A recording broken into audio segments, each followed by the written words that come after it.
sharing our knowledge on oddities today. Hi Sheila, how you going, sweetie? Just doing the intro. Thank you, Sharon. Did you just drop in? I did. I'll leave you to it. Okay. So that was Sharon. Sharon will be back with us in just a moment. So this is the Welcome to the 1% and the last Thursday of the month round table. And Sharon, my co-host, is the editor of the Oddities e-club magazine. She comes along and joins me that last Thursday of the month. So today it's the 22nd of February, 2018. And we're just after 7 p.m. here in Victoria, Australia. So that'll be 6 p.m.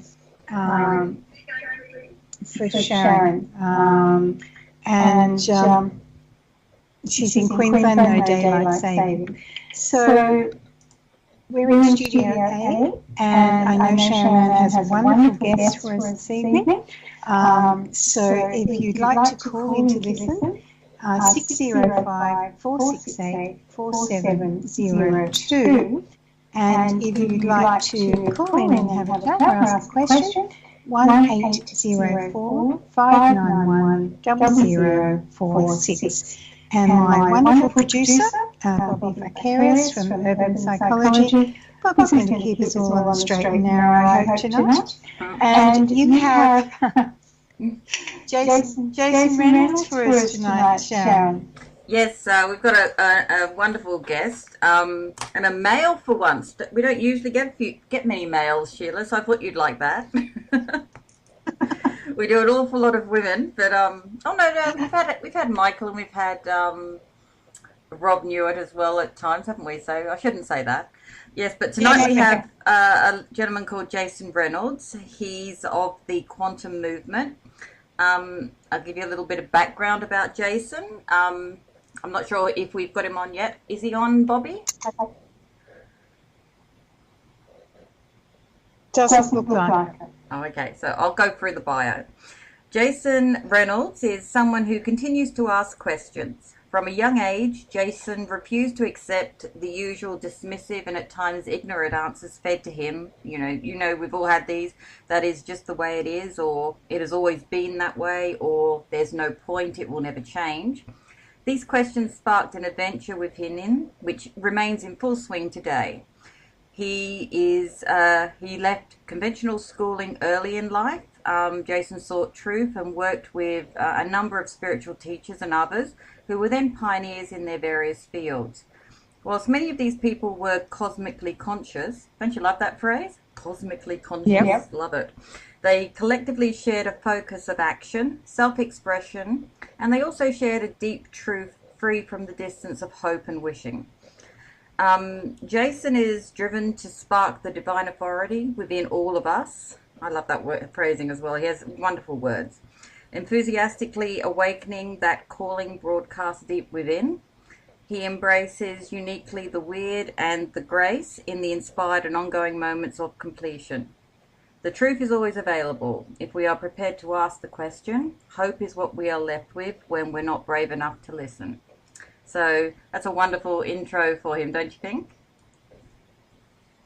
It is, and I think Bobby's probably having an issue getting Jason on. Well, I don't have contact information for him, do I? Oh, yeah, I sent it to you earlier.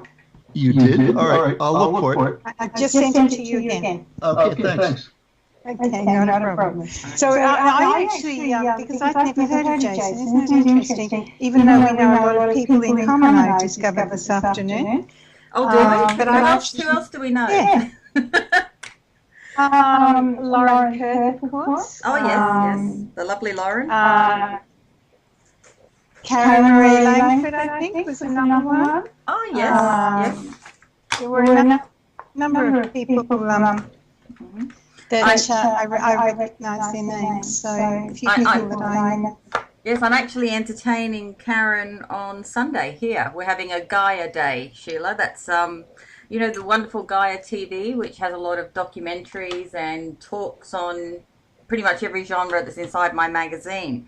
And usually once every 2 months I get a few people together and we pick 3 or 4 of their documentaries and we sit down and we eat copious amounts of fruit and chocolate and other things and we watch Gaia together. So and it's just a nice way of getting together with more spiritually minded people. Yeah, it does. If you're ever up here. So yes, and Karen. I will actually be in Melbourne, so I'm going to Melbourne Saturday, and I've got a doctor's appointment Monday, and I'll come home. So.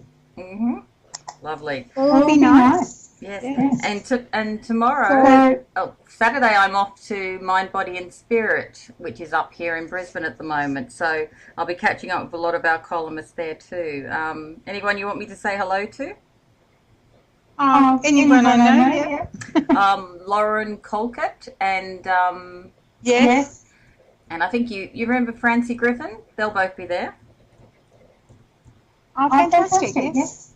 So I'll go and I'll give you the best. It's just adding Jason for us. Oh, wonderful. Okay. So this will be exciting. As I said, I was reading Jason's information on his Facebook page. Yes, I'll put those details in the chat shortly so that people can check him out. Okay. Sounds good. So is it raining up your end of the world, Sharon? It's been threatening all day. It's one of those days where there's lots of dark clouds. Fortunately it's not humid though. We've in Queensland, especially Brisbane, we've had an awful lot of heat the last 6 weeks or so, and this week it's just got very rainy and so it's actually quite pleasant. You know, I've been working. I'm working on a new graphic novel at the moment, and so I've been able to sit without air conditioning on, with all the doors of the house open, and it's been wonderful. It's perfect, kind of meditative in a way, which is interesting because we'll be discussing a lot of that today, meditation. Yeah. In fact, I think a few of the views that I share a lot of common views with Jason on a few things. I think today you're probably going to play a little bit of devil's advocate, Sheila, for once. Oh, good. Yeah, I probably enjoy that. You do, and you don't get to play that role that often. It's usually me playing the mainstreamer on our spiritual quandaries. Hey. Sorry, I lost you there for a minute. Oh, I said it's usually me playing the devil's advocate on spiritual quandaries, and you're usually enlightening me. So today it may be reversing. Not for long. I promise. We'll go back to normal. Well, you can enlighten me today. We've had, I hope, a couple of days of overcast days and just threatening rain. But I've actually had 8 spiders in the house, huge spiders, with the exception of one this week. And 5 of those have been today. Now, one of them ran across the top of my laptop screen as I was sitting in front of it this morning. That was after I got rid of 2 huge ones, one on the curtains and one on the wall. I have no idea why there's so many spiders around. Bobby's just saying he's having a problem getting Jason in. Yes, I'm going to have a go and see if I can bring him in. Okay, cool. Because he showed up on the screen and then he disappeared again. Jason's talking to Bobby, so he must be around somewhere. I've just added him in, so hopefully Jason's there. Are you there? Not yet. He's just said to Bobby, did we want him to call in? And Bobby said otherwise he can call Jason's landline if he likes. So we'll get there, guys. We will. Talking about spiders, when you came up to Queensland, did you visit me at my house on Acreage? Have you been out to my place? No. Oh, yeah. Well, we no. Yeah, we designed the house. We met in Brisbane. That's right. At Springbrook. That's right, and Springbrook. Yeah, we've met everywhere but. And well, our house is designed to be open inside out, basically, and but every door is opened, and we live with nature basically, so it's quite lovely when it's not too hot, And we are forever have nature in the house. Like each of the bedrooms usually has its own daddy long-legged spider in the wall somewhere, and it just like Greg grew up with one up here for about 15 years in his bedroom, and we pretty much have probably 5 or 6 at any one time in the house, just living in in certain spots, and they don't move for years, it seems. And we also get a lot of geckos, and but because we have 2 cats who are very good mousers, we never get any of the vermin. We we just get wonderful nature popping in occasionally. And occasionally, though, twice this week, and I don't know if this is an omen, but I've had 2 birds fly into the house, and I've had an owl before too fly in. Do you know anything about omens for owls? I think it was actually a tawny frogmouth, which they don't classify that as a owl, do they, Sheila? But it looks like an owl to me. No, they're not. They're a nightjar, yes, and it looks like we've got Jason, because I thought they were an owl when I lived in Springwood. Hi, Jason. Glad to have you on board at last. Hi, ladies. How are you? I'm good. I think I'm in. I heard you speaking, so excellent. Hi, Jason. Hey, hi. Is that Sheila? Yes, it is. How are you? Good. How are you? Good, thank you. I was just saying I was reading your page before. Your Facebook page? Just the bio that sent in? No, the one on Facebook. I like to check people out. thoroughly vetted. I haven't that page for a while. Yeah. I've already run through your bio, Jason. So once we've got the invites over, we'll kick into the interview. Sheila, what did you want to say anything else to Jason before we kick off? Just thank you for coming and joining us, Jason. Great to have you here. Thanks very much for having me. I'm really looking forward to it. We are too. Yes. I've a lot of the time Sheila doesn't actually get to know who's coming on until a few hours prior, so I'm a little slack some days. So it's more of an experience for Sheila. Okay. And this is the week she gets to kind of relax a bit too. Yeah. Okay. That's good. Okay. So why don't we kick off with a... So we're not live at the moment. Yes. Yeah, we're live. Yep, we're broadcasting. Okay. Let's kick off. So we were going to start off with a series of questions on the quantum movement. And I think the first one should, of course, be, in your own words, Jason, would you give our listeners a brief overview of your quantum movement program? Okay. Yeah. It's never been something I can quantify in a couple of words or a short sentence, but I'll do my best. This program's not about growth, though it creates it. It doesn't focus upon results, but it creates conditions within each of us to support what's inherent. So there's not one part of any of our being, of our consciousness, of our physical state that wants to deteriorate, wants to destroy itself, wants to reduce or become less. Everything wants to grow. So all we need to do, as I understand, is create conditions that allow that expression and expansion to occur. So this program is very much focused upon creating a condition within ourselves to access our highest capacities in expression, in movement, in life, in healing, in business, in every particular area. But it's working with what's already there, not trying to force what we think through our mind that we want. It's understanding what our truth is and then being able to bring that forward through the right conditions that are relevant to us. Not that are relevant to people as a whole, but to the individual. So it's ultimately about an individual identifying their truth and being able to have the authority and the sovereignty within themselves to be able to maintain it in every moment of life. I hope that helps. It does. It raises some extra questions, but which I'll add to the end of the list that I've already sent you. Because what if one's truth is not along the same lines as civilized society?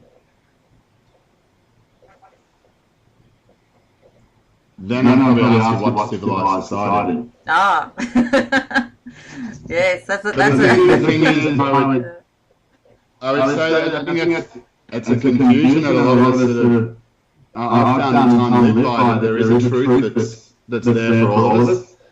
And to me, the truth is not a common experience, it's a singular experience. Whilst there might be similarities in my truth and yours, the way we express it is completely different. So my truth, and when I find my truth, is that growth, is about expansion, is about becoming more. Now, that's my journey. And to me, the illusion is to believe or perceive that I'm responsible for someone else's journey, or that I'm here to fix anyone else, or I'm here to change anyone else. My results can only come through me expressing myself, being myself, and through that I provide an example to others that they can then follow. Not that I can indoctrinate them with, not that I can tell them or direct them to do. Only through finding my truth and expressing that will I allow myself to liberate other people to do the same. It sounds wonderful. It really does. And quite frankly, you've kind of captured something that I think a lot of us intrinsically know when we're born. I know it's kind of capturing the central moral code of a person. But anyway, we'll chat a bit more about that. So basically, is the crux of the quantum movement program self-belief and empowerment? And are you promoting mental control over the self then? Yeah, okay. It's a few questions in there. So I'd say there's nothing here that's about control. I would say it's about understanding. Because to me, control is working against a force that is present, that is native and inherent. So it's not about controlling, it's about understanding it. So what I would suggest is that this is about not following a method, a philosophy, or a set of ideals. This is about understanding your own self in what actually serves you, what's relevant for you, and being able to act in a way that's congruent with that. Now, it's not about control, it's about understanding so we can be supported by that. So we're not working against it, we're working with it. And there's an immovable force that exists within all of us. Most of our tiredness and most of our energy and fatigue and our disease is caused by fighting against our native, what I would say, frequency or frequency signature that is trying to communicate with us all the time. As far as self-belief is concerned, I believe self-belief is one of these things. I mean, people talk about pandemics, epidemics. This, to me, self-belief is the greatest epidemic that we're faced with. And it's why we become so compliant in handing over our sovereignty, our awareness, our ability to choose more and more each day to other people. So, to me, within each of us, we have the capacity and the choice to come to know ourselves in real relationship. But self-belief either exists, and if we don't have self-belief, it can only be replaced by a belief. And that to me is an external belief. It's something that's static, that stays stuck in time. So if I have a belief and I say that there is only one God, or that friends are difficult to make, or money's hard to come by, or whatever it may be, that becomes static. And it goes against the nature of growth and change.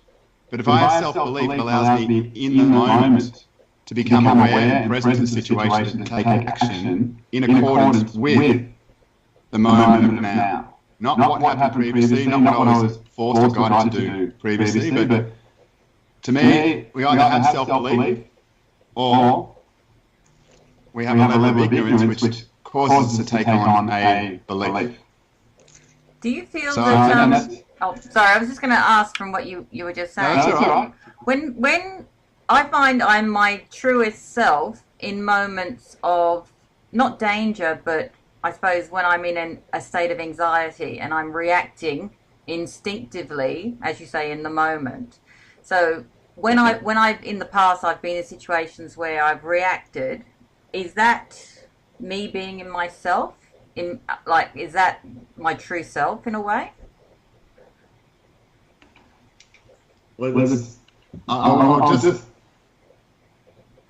I I don't think it's. I always say to people I work with that whatever I tell them to hold in loving contempt.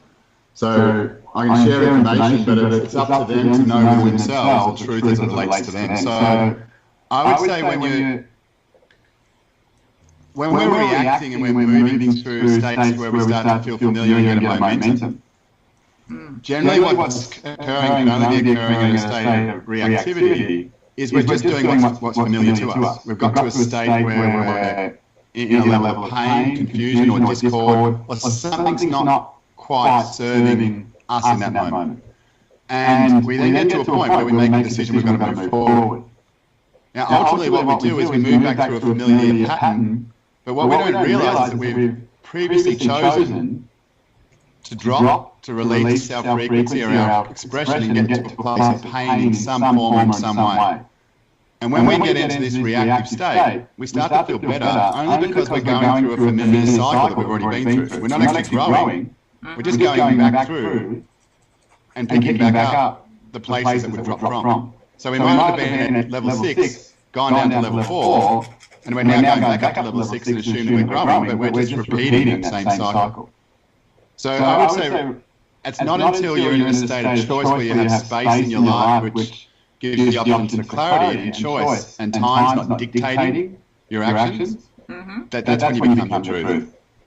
That makes me feel a lot better, because a lot of the times where I have reacted, I probably haven't been too proud of what I did. So and it's one of those things you look back on life and you see yourself in moments and you think, wow, I thought I would have reacted better. And so what you just said then has made me feel a lot better because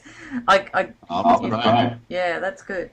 So what I think a lot of it's in the words.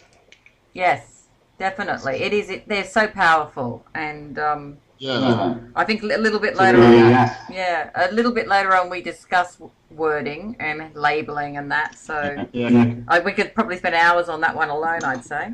So what we're talking about here really is mindfulness, and mindfulness, as you know, is the latest trend in business. And they're hoping to extract more from their employees by making them more present and therefore more focused on the tasks that they do in their daily workplace. Is this mindfulness and presentness also at the core, or one of the cores of the quantum movement program too? But you call it something different? No, I would so there's a lot of buzz around the mind. Yeah. And the thing is, with the mind is no one really knows what it is. There's a lot of theories and assumptions, and no one will ever really know what it is. The one thing is with the mind is I believe it's prosperity masquerading as the ego.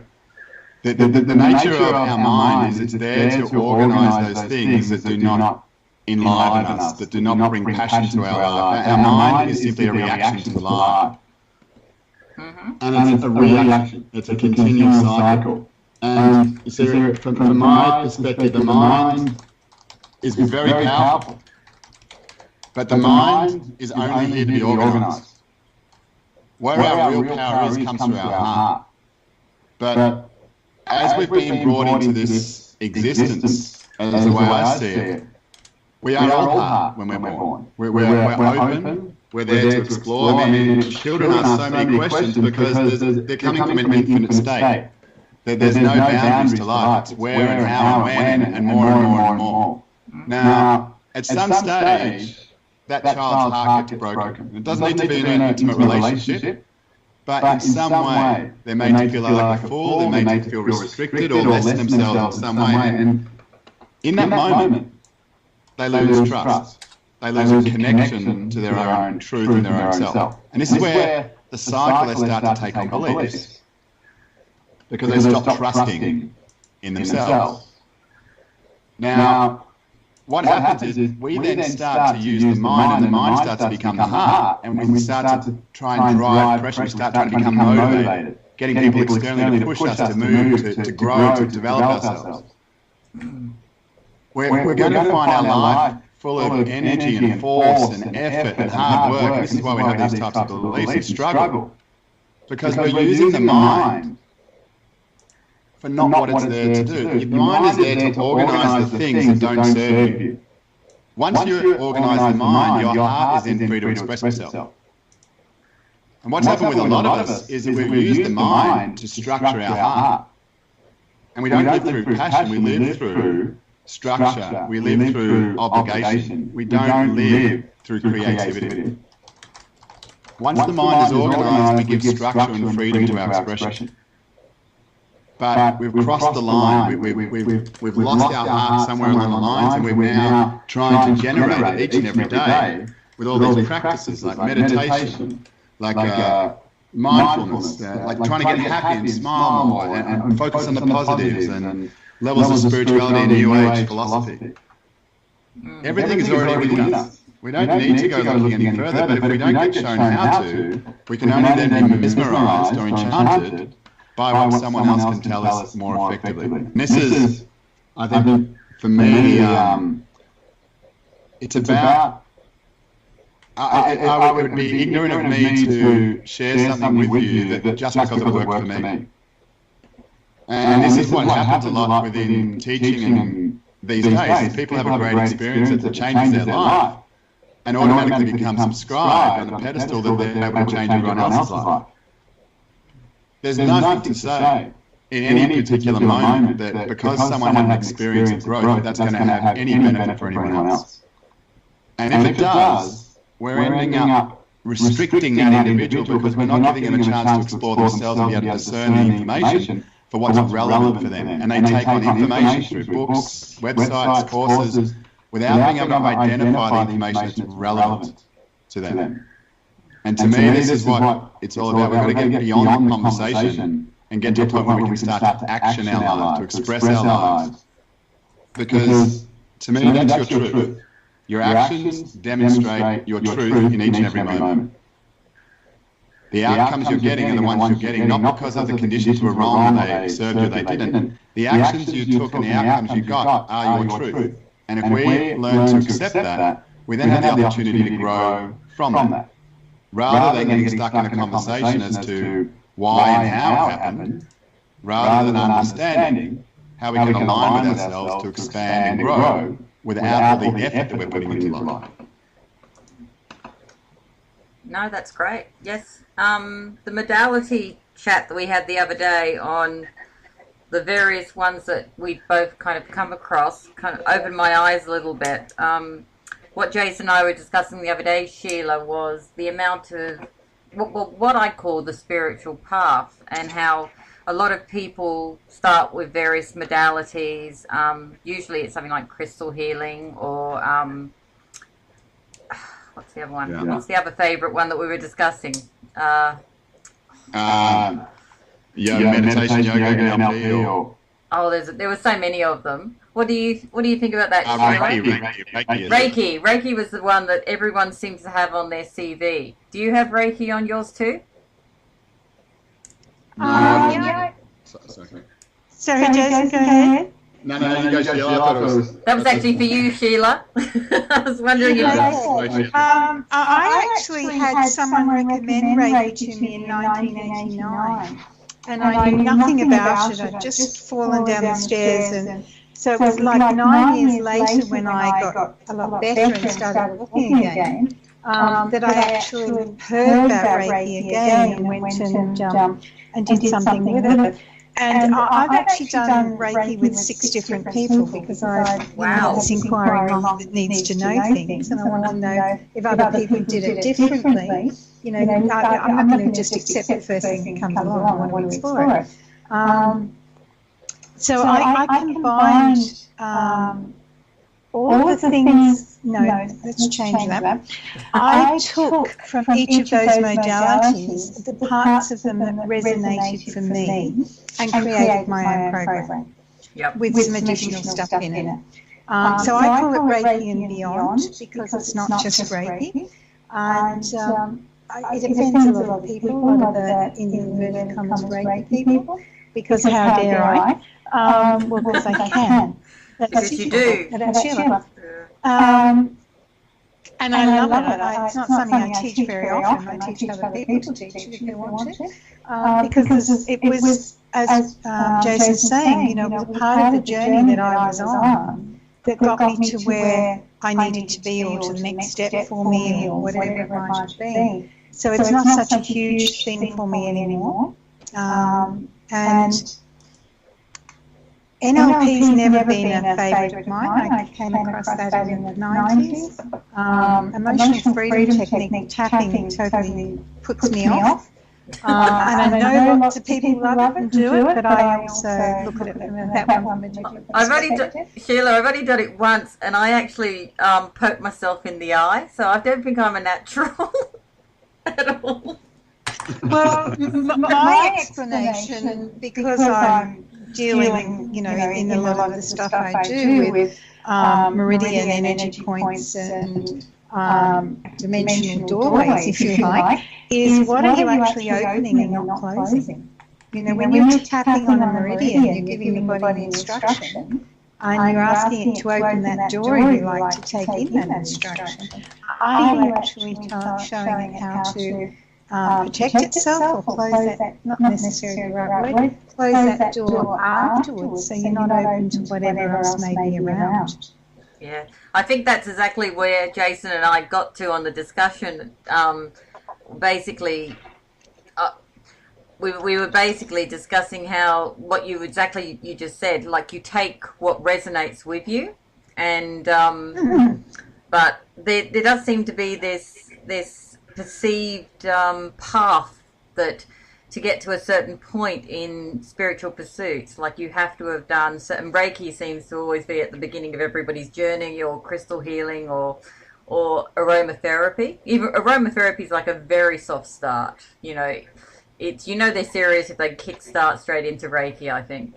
Or am I being a bit too insensitive here? I'm sorry. So. Well, I probably started way before that. I know. You'll have to forgive me, Jason. I'm the more logical of the two. Whereas Sheila is very spiritual, and she tolerates me a lot. Yeah. Sheila's not very spiritual at all, Jason. Sheila varies from day to day, and the Sheila version of things, and there's always a Sheila version because I like Sheila versions, is spiritual as spiritual does. So you see lots of people running around saying, I'm spiritual in inverted commas, and then they show you another side of themselves, and you go, oh, okay, well, you're on a spiritual path perhaps, but you're kind of slipping backwards and forwards, as Jason said, you know, you're on level 6 and you go back to level 4. So I'm an observer, and I also love Jason's explanation of understanding, because a long time ago, Jason, I say downloaded or gifted, I'm not fussed on the word channel. I was given some information on I created a program called I Communicate, Do You Understand? Because I say quite often we're saying pink and the other person's hearing blue, because that's their perception of what's there, which is awesome.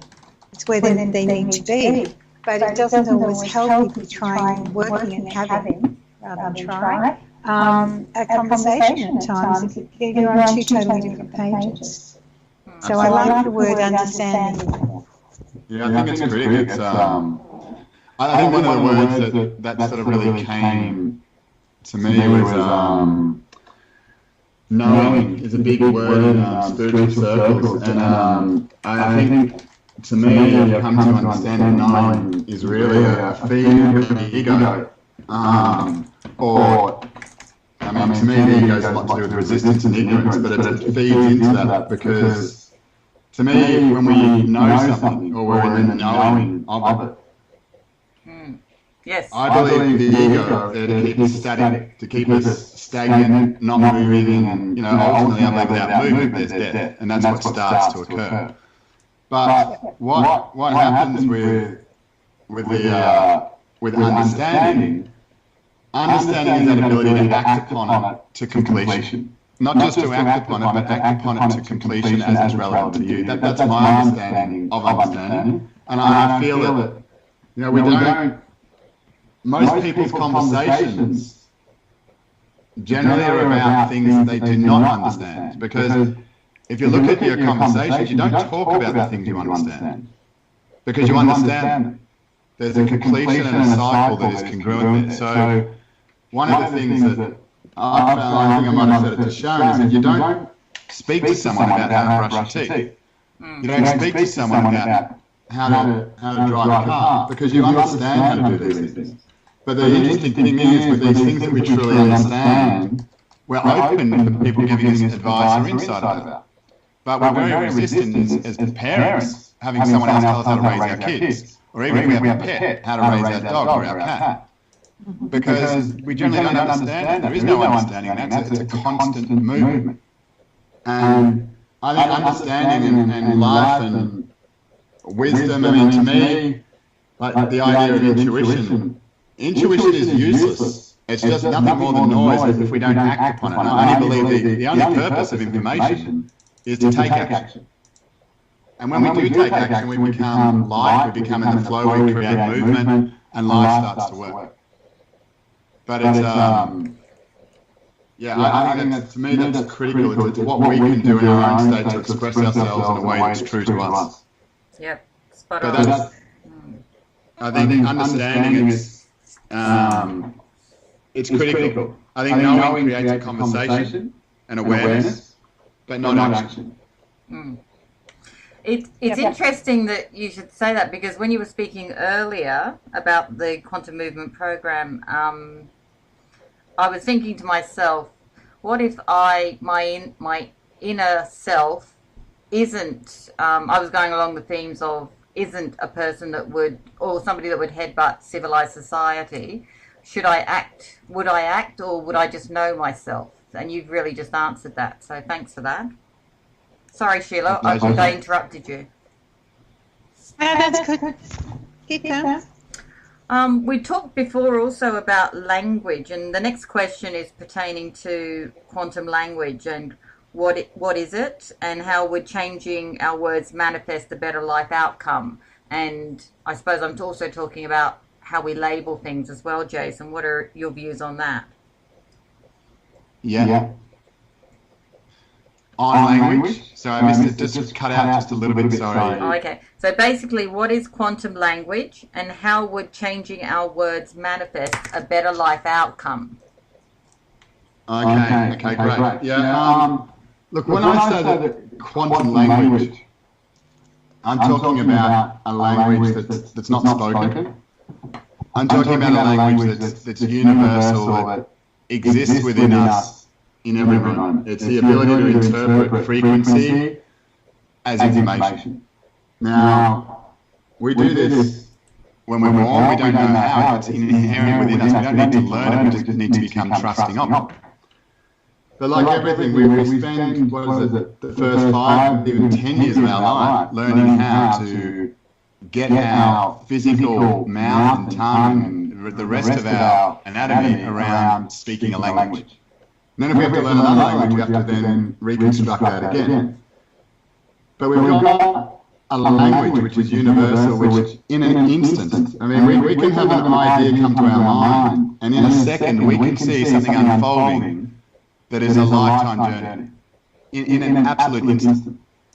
And it's a speed that what we've learned through language and the learning of normal spoken language to slow down our capacity. I remember being taught once upon a time with reading and people talking about that we become conditioned through reading to only learn at a particular speed. Speed reading can have advancements on that, but to me the quantum language is your ability to interpret energy as information, but more importantly as intelligence. The difference to me between intelligence and information is everywhere. Intelligence is knowing what information is relevant to you, being able to discern what is relevant and what's not relevant. So, first of all, that's a quantum language. It's being able to communicate energetically and trust that. Now, we all do that. We all have experience. We walk into a room and it feels different, or we meet someone and we love them immediately, we can't explain it, or we feel, the opposite. We don't want to be around that person or that space. Yep, we've all felt that. And that, I mean, we've all had it. But the thing is, we're getting this information constantly. But what we've become very good at is dismissing it. And you even hear people talk about, oh, it's just, I got that crazy thought going through my head, or those voices in my head, or the monkeys. We have such a capacity within us that we've become so conditioned without choice to avoid it. Now, when we're able to maintain that state, that connection with ourselves, and I believe we all have a frequency signature. And when we can learn to maintain that, we start to live a life by choice and by truth. And it's not about anything else. To me, at any particular indication of sickness, a pain, and anything, we don't need to deal with the sickness, the pain, the lack of money, the lack of anything. It's all an indication that we're not currently on our own frequency signature. And the problem with the mind gets involved is that's too simple. We need a more complex answer. So what we're looking at, what I look at the quantum language, is being able to hear the truth and act upon it. It's the speed at which we can hear the information and act upon it that determines our level of consciousness. So I mean by that is that you have an awareness, and there is no gap, there is no space between the time you take action. It's a singular movement. And this is what some people might talk about as confidence. When you're confident, there is an analysis. There's just awareness and action as one movement. I call it sixth sense. I call it my sixth sense. And I use it all the time when I was picking team members and selecting new employees. Yeah. Oh, excuse me, yes. Absolutely. Yeah, I know exactly what you just described is how I used to pick my teams when I worked in IT. And people would say to me afterwards, I don't know why you picked that group. And but 6 months down the track, we would be the only team that delivered on time, or we'd be we'd never have had any politics or any personal issues, arise up. And I used to say I chose my team energetically based on their auras as well. Yeah. I only told it to a few people, no one at work, of course, but and it worked every time, because you just have to. What people write on a piece of paper about themselves is very different to what you can sense. I think I've always felt. Yeah. Absolutely. Absolutely. I mean, to me, it's a large part of it is just trusting that. It's not trusting it when it's convenient or when conditions are right. It's trusting it all the time, because it's. I think to me, if it doesn't work every single time, it doesn't work.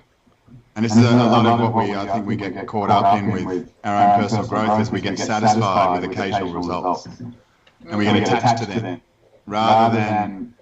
It's to me, it's our ability to be put in the greatest strain, stress, whatever it may be, and our ability to still maintain what I call our frequency signature. And it's that I always look to is your ability to maintain your truth in the darkest moments. It's not our. It's not. I think we all get caught up in this idea of moving towards the light and using light as a frequency, white light, and so on.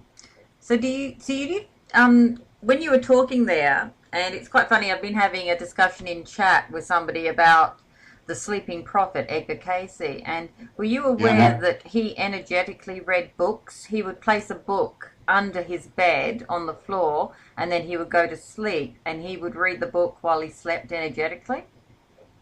Yeah. Isn't that amazing? Yeah, and that's really what you've just explained. The knowledge. It's not something that is a physical act. It's actually an energetic reading. Well, we do this now, and I mean from within a. Look, people have done it within 6 weeks, but let's just say to avoid any confusion, let's say 6 months. That when people, well, sometimes that's what we teach. What people can do is they don't need the book. underneath their pillow or underneath their head. And it's a real mark of people that do this work is they don't read ever again. Not because it's a rule that they go through, but they don't need to. And it might be a fun trick to say that I don't do that, but it's the ability to be able to intuit the information that they require whenever they require it. And it's always available. I mean, if you look at when you're reading a book, it's making you aware of what you already know. It's rarely the information as it's written in the book. It's what it then sparks in your awareness. And we don't need that external stimulus to do that. We can draw information from, eons before now and into the future in any possible way that we want to look. We only just need to know how to do it. Exactly. Yeah. What do you think, Sheila? Are you on the same page? I love books, Jason, but not books to learn something. I can lose myself in a book. I will read a novel because that's my downtime, basically, because my mind is going 24 hours a day. Not so much chatter, but information, and because we're surrounded by it, as you're saying, we have that ability to access eons past and eons in the future. So I sometimes wonder which world I'm actually living in at times, because it would sometimes be much nicer to be living in the information world rather than on the physical planet. So when I need to ground me and be back physically in my body and not be working, because I tend to be a workaholic, I will pick up a novel or something like that. But I also read very fast. And I was saying to someone this morning, I used to have an almost photographic memory. I do not now. That sort of went over the years of being quite unwell for a long period of time. But even so, I can remember back to conversations or things from being, in this life, but much younger. When I need them, they'll sort of like that filing cabinet in my mind opens up and there it is, if you like. So, yeah. But I much prefer the off-world information than the physical, local information. Yeah. I think Sherlock Holmes and Sir Arthur Conan Doyle called that a mind palace, Sheila. Yeah. I read all Arthur Conan Doyle's writings the other way. Isn't he great? He was one of my earliest influences. Douglas Adams, Rudyard Kipling, and Sir Arthur Conan Doyle. What a mixture, hey? So, Jason, how can the quantum movement program assist people in competitive fields like sport or business or the arts? Can it give them an edge? Because a lot of people out there are probably listening to this and wondering if it's purely spiritual, but you do actually cater for people that want an edge, don't you, as well? Yeah, absolutely. Most of my private clients are generally very influential in business, and worked with a number of top 10 sports people around the world. And look, it's really all about presence and the ability to be able to choose your state of being in each and every moment. I worked with a guy who was years ago at a Wimbledon Grand Slam final. And before I started working with him, he said to me there was this one moment, 2 sets in, I was 2 sets up, I was half a set away from winning my dream. And he said something happened, and I felt a shift within me, and I just couldn't change it. He said there was nothing I could do, I just knew from that moment I lost the game. And he said I basically just observed myself for the next 2 hours, throwing away my dream. No matter how hard I tried, the worse it got. Now, I think within a couple of weeks of him going through what we discussed, and his first thing was, if only I knew that back then. And we as individuals, one of the things that whether we, and a little bit what you were saying before, I prefer a client who is skeptical. who knows nothing about this idea of spirituality. Someone who asks questions, someone who holds what we're doing content, because they generally find a greater depth within themselves. I spent a lot of time in getting to a point where delivering something that doesn't work some of the time, but all of the time. Now that's taken a lot of years, but this is where I look at, I suppose, people in business. This concept that people in business are not spiritual. They're not conscious, they're corporate animals. People in business generally have a greater level of spirituality than people that are on some spiritual conquest or path. And this is consistent. And to me, spirituality is about you to freely express yourself, to be in your truth. Spirituality is about the movement and expression of spirit. Now, some people are in a business, they have to make some decisions that can be very confronting. Now, I would say that people as individuals, they do get influenced by other people. They do become driven by bright, shiny things. But this is not always the case. I think what's really important to understand is that in each moment we're always making choices. And our ability to be able to stay present to what's true to us, and our ability to follow that through allows us to be powerful in any area. Because to me, power is not about an individual moment. Power is about being able to maintain yourself and your truth over a period of time. And whether that's in business, whether that's in sport, that's what's required to be able to maintain yourself over a period of time. Not just to reach a particular goal or a height, but to be able to do that consistently and regularly. When it comes to art, we've got a couple of clients that are, one that would be a world-renowned artist. Now, before he came to us, he was living the typical lifestyle of an artist that was poor, didn't have any money, didn't know where his next meal was, and was living this bohemian lifestyle, and he loved it, and still is. But one of the things that artists stray away from is structure. And the same thing with a lot of people in spirituality, they stray away from structure, and then which is avoiding wealth and a whole range of other things. But the nature of structure, when we talked about the mind before, structure allows for freedom. Until you have structure in your life, you do not have freedom.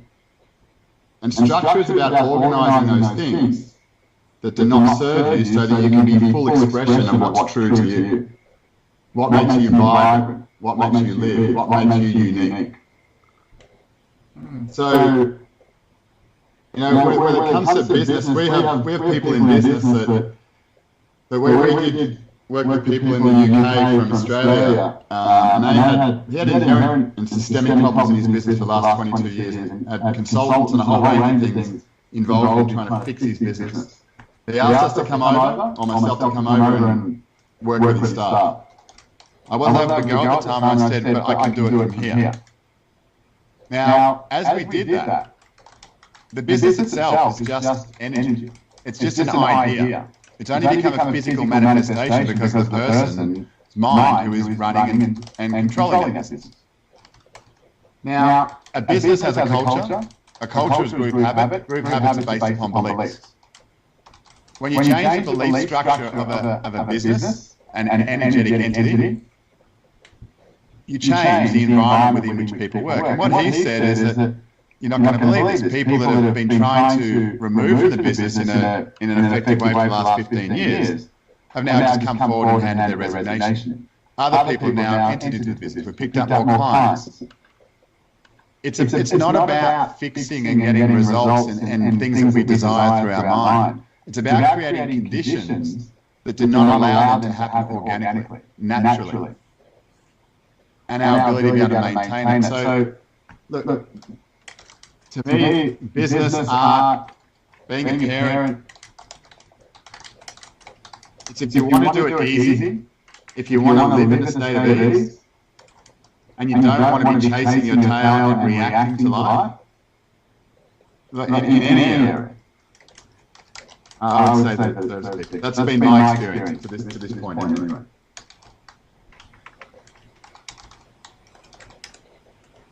Okay, so the quantum movement program is geared to assist people. Sorry, I'm actually asking this, not just stating it. Is the QM program geared to assist people who have fallen into a repetitive life pattern? Not so much a rut, Jason, but perhaps an ideology that no longer serves them well. The more you talk about it, the more I think of it that way. It's something that, you know, and also when we, in the past, we've talked about how people get stuck in modalities, or they just jump from one modality to the next and maybe don't do what Sheila does and pick up a little bit of info on the way. So do you think the QM program would help people to identify these repetitive life patterns? Yeah, absolutely. But not, I suppose, specifically aiming for that, but I think what's most important is that someone is able to reclaim their sovereign state, to be able to discern information that's relevant to them. So I think we go about it in the wrong way. We grow up, we're exposed to a lot of information, a lot of opinion, a lot of knowledge, and it's like a volume that's, you know, imparted upon us. So then, what happens is, we've got all this information that we're just trying to absorb and take in, but we've never learned how to use that machine, that capacity, to be able to identify which part of that information is relevant. So we end up just taking on all of it, and continually, because we've never been shown how to use it. There's never been a time where we've sat down and, let alone the heart, let alone consciousness, let alone the mind, where someone at a young age has sat us down over all these generations that we live, that sat us down and actually given us insight on how to do that. I mean, from a parent, it's a rare thing.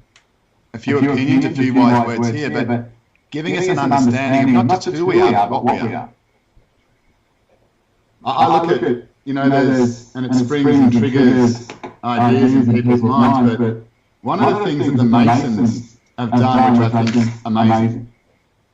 Now, I'm not a Mason, but I'm aware of it. You're not? You look. You don't look. You do not look the type.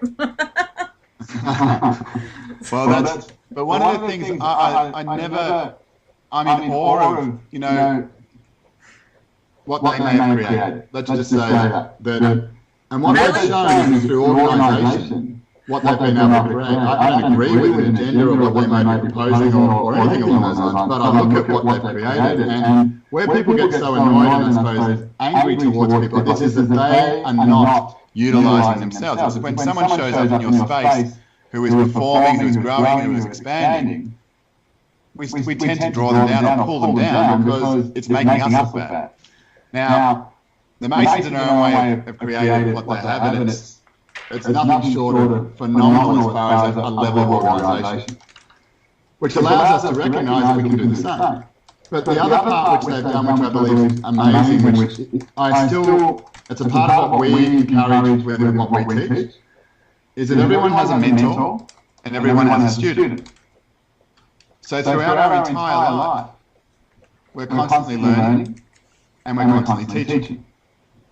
One of the things that I know to be absolutely true is that for us to become a teacher is the most effective way to learn.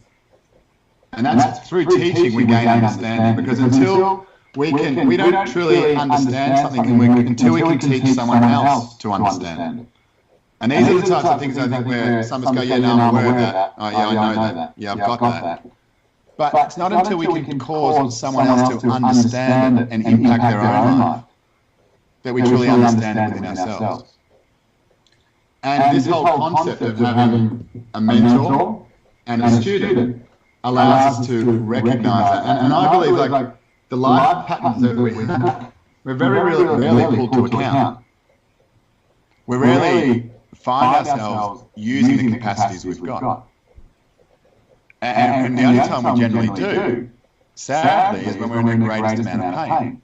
It's when we're in the most dire straits, when we're in the greatest trauma, that suddenly people come and support us, that they revel around us, they that we start to pay attention to ourselves and what we need to do to move forward. And it's when we're in our greatest pain that we pay ourselves the most attention. And ultimately what we're doing is we're setting up this cycle that we have to be in pain before we give ourselves love. And when we don't have pain, and if we don't know how to love ourselves absolutely, I don't mean just occasionally, and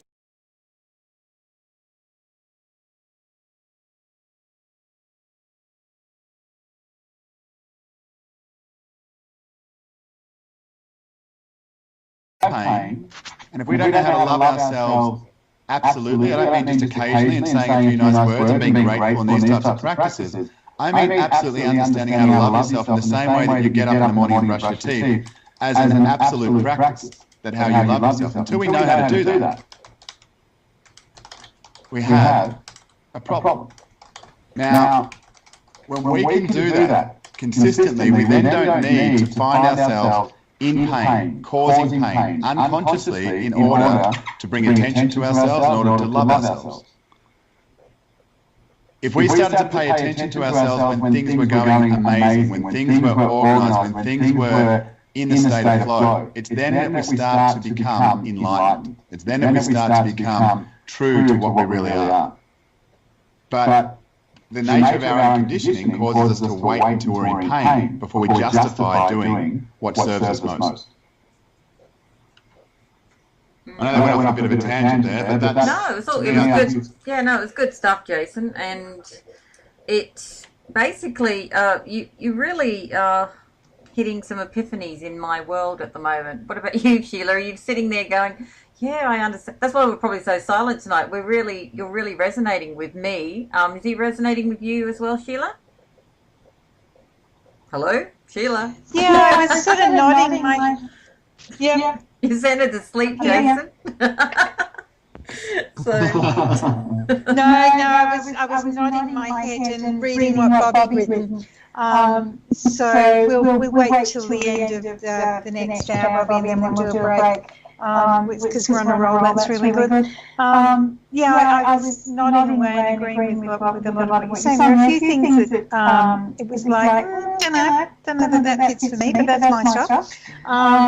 And things that I'll look at later. Thank you, Jason, because I like people giving me something else, a different perspective to looking at something from.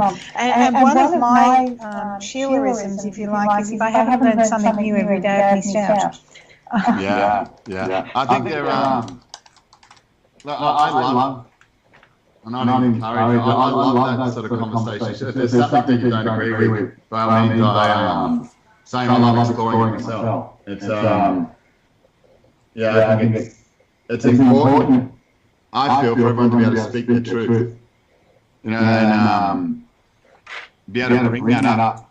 A trigger or a rustling around of our internals to collide with or find a deeper understanding. Well, one of the things that you said that I kind of mentally questioned, I actually have a program called the Business Program. I created it a long time ago. The information for it was given to me a long time ago. And it basically looks at your business having a life of its own. So, whether we call it a soul or a spirit or... I've found working with people, and because I don't know if you know anything about me, Jason, I create vibrational sound programs, very downloaded, gifted information, basically. A lot of this information was given to me about, as above, so below, look at what else is happening. You've got the physical business, but what's underneath that business? Flip it, and, the business has a life of its own. But also it came through, not everybody, but some people's businesses had like energetic business advisors or ways of tapping into that eons of consciousness to assist in running your business. So it's been quite fascinating to work with that over the years and the levels of information that I've been given. And then listening to you and you're saying, the business is basically what you put into it. It's got nothing until it's you. I understand that, and that made me look at what I talk about from a different perspective. I'd probably clarify that.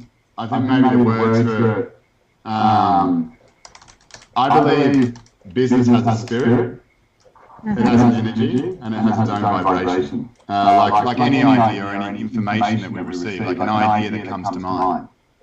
It's a level of frequency, and then if we choose to then work with that, it becomes an intelligence. Yep. That makes more sense. Yeah, thank you. So I don't believe there's nothing there until we create it. I believe we have a physical capacity to be able to manifest that energetic information into a physical manifestation. So an idea, say like a business is a frequency and all the intelligence that's there, until it's drawn upon in this existence, it's not going to build its own building. It needs to interact with a physical being. Like what's the saying? Spirit without matter is formless, and matter without spirit is motionless. Yes. And it's I look at with my clients with business, we don't. It's about separating the mind from the business, and a lot of people's business is just an extension of their mind. So we have people asking in each and every day how they can serve their business. The business already knows what it needs to do, how it wants to be expressed. This is why a lot of us say ideas in business seem so grand to begin with, but then come out in a very different way, much less than this great idea that once spawned. But what started to happen, I believe, is that people start serving themselves and start owning the business. And when they own the business, it becomes an extension of their beliefs and limitations. Whereas if we're able to serve the business and ask, how can I serve you today? And have a level of conversation and communication with that intelligence. We can create things without needing to physically force and have systems and structures that are required through general practices of business. I mean, that's that idea that, everyone's talking about too scared to go into business because they might fail if they don't do it the right way. But there's not one business book out there. There's not one way of doing it. There's thousands, and there's thousands of new business books each week that are all bestsellers.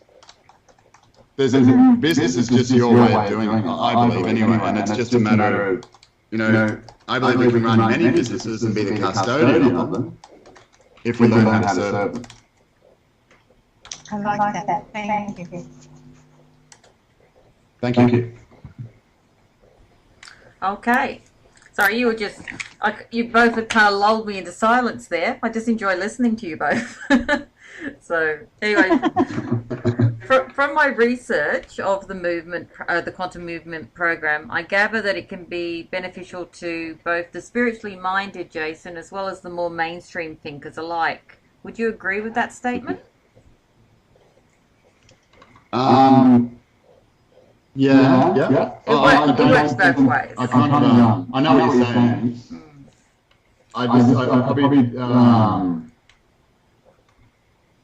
I don't look at, I suppose, people in those two ways. I recognise what you're identifying, but it's to me it works for people, and I've found in my experience that I used to look at energy and thought at a very young age. To me, it was just obvious the way things were, and I think I was quite ostracised at a young age because I just wasn't understood. And I didn't understand myself because I felt and saw things that I just believed were obvious. And it nearly didn't get beaten out of me, but there was no more conversations to have. It became something I discovered and learned within myself. And I believe that the thing that challenges most of us is our own significance. The thing that we're running from is what's most true to us. I don't believe we're scared of failure. We fail every single day if we want to measure it. What we're most fearful of is actually becoming somewhere near what we know ourselves truly to be. And this has a lot to do with the conditioning that exists around us. You know, it's that we need to relax, that we need to slow down. Like I would say it's in the greatest state of motion that we're most relaxed, that we're most at ease. It's when there's a natural change and movement and vibration and frequency that exists around us. It's when we find ourselves in that same groove without effort that life becomes at ease. We're not at ease when we sit down and do nothing. We may experience that after we've done a lot of work and we've tired ourselves out and we feel justified in doing so. But nothingness and these types of concepts, our nature is to grow and to expand. And I believe once we get to a particular point, we can do much less and achieve much more. But initially, we need to get in the habit of movement and understand what our movement is through our own congruent expression of ourselves. Not movement for the sake of it, but movement as it relates to us. And that's, I don't think it's by mistake that we get older when we stop asking questions. I used to look at that we start to age in our life when we stop asking questions and we start to have all the answers. You know, at a young age, we grow and we continue to expand until some point around our late teens and we start to know everything. We stop asking questions, we stop drawing upon everything around us. And we get to become an adult, and as an adult, we have all the answers. And, you know, this is fruit of the ego. It's, we can look at our life when we're having discussions with a partner, with a child, with a friend, whatever it may be. When someone's talking to us, are we asking a question? Or are we providing an answer? You know, we become so fearful of being able to say, well, I don't know that. I've got no idea what to do there. I hit that constantly. I was on Quora today. Are you guys on Quora at all? No, I don't know it. No. Oh, it's an interesting. It's where people pose questions and you get answered by 650 people usually, it's more for philosophical debate. So and so I thought I'd check it out from the experiencer's perspective. So I posted a question along the lines there of why is it so difficult for people who have not had experiences to accept others that have? You know, but along those lines, a bit more intellectually worded than that. And the amount of closed-minded responses, like it was almost 100%. And I was like, wow, this is the state of the world. There's not one person they're willing to, you know, and not even a millimeter given on anything. It was all, you know, damnation, and, you know, if you believed in God, you know, this would not be the case. I hadn't at any time declared I didn't believe in God, but and what you've just said then, it just resonated with me and made me think back to this earlier discussion, or number of discussions. So absolutely. It's I believe questions are one of the most powerful capacities that we have, if not the most powerful.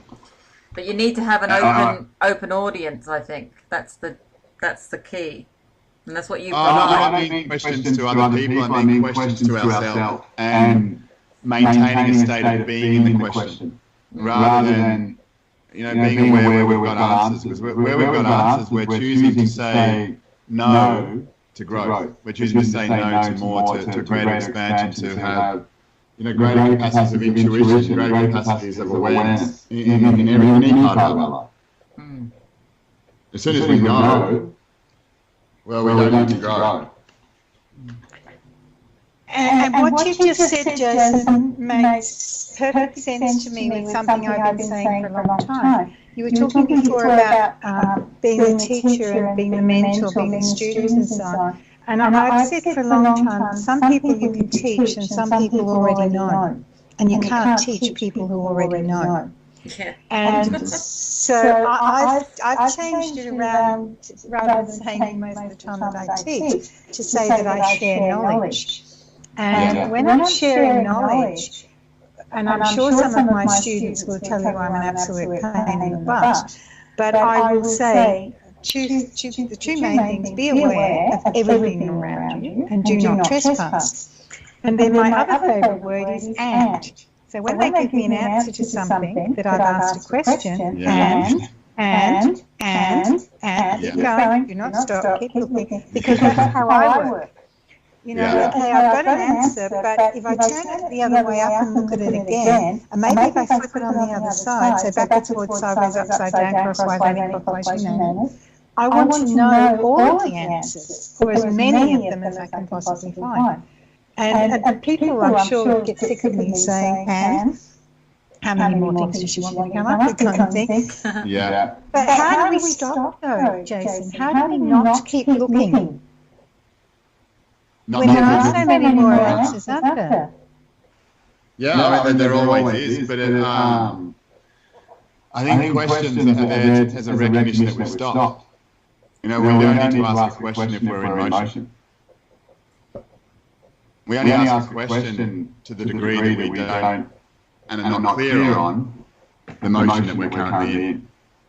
And to me, the question is about getting back to that trust or that congruency within ourselves to find out any information.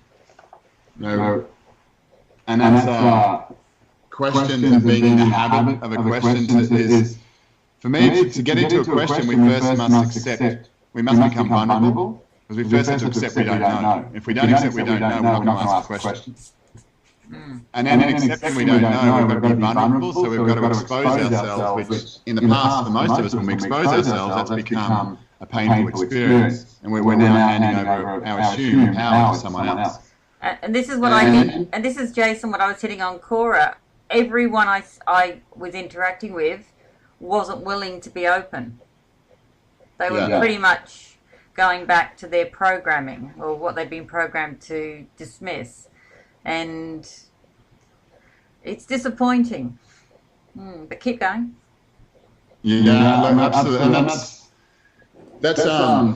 look, we've started, and I suppose when 15, 20 years ago, I started in this field, and I was thinking I want to, help everyone, and that was this grand idea.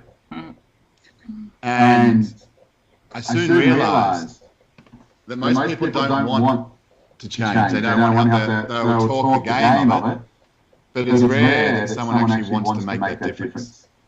And that's why I believe there's so many things in the nature of, let's say, personal development or self-help or New Age spirituality that just don't work. And why so many people subscribe into it, because unconsciously they don't want to change.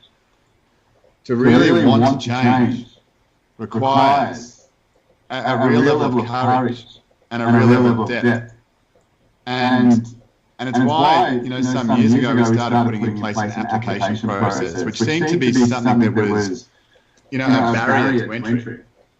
But to me, it wasn't until someone first accepted that they were willing to learn, to grow, to expand, I would be taking their money unethically otherwise.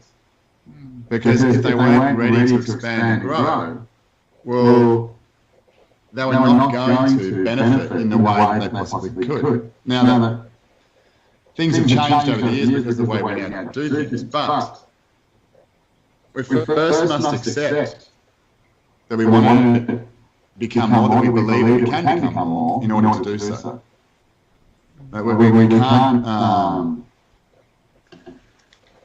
We can't hope. I mean, that something's going to be different. We can't wish that something's going to be different. Because in that particular way, we're waiting for someone else or some other condition to change to support us. We need to find that within ourselves. And that's very confronting.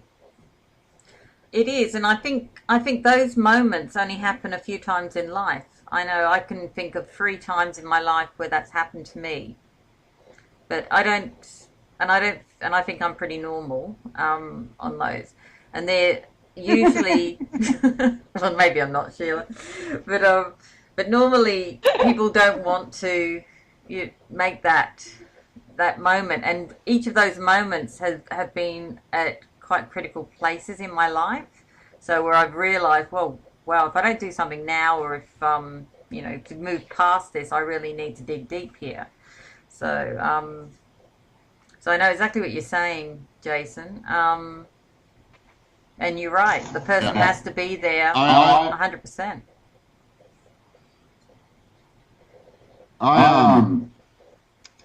I had an experience about 5 years ago where I had a family member who had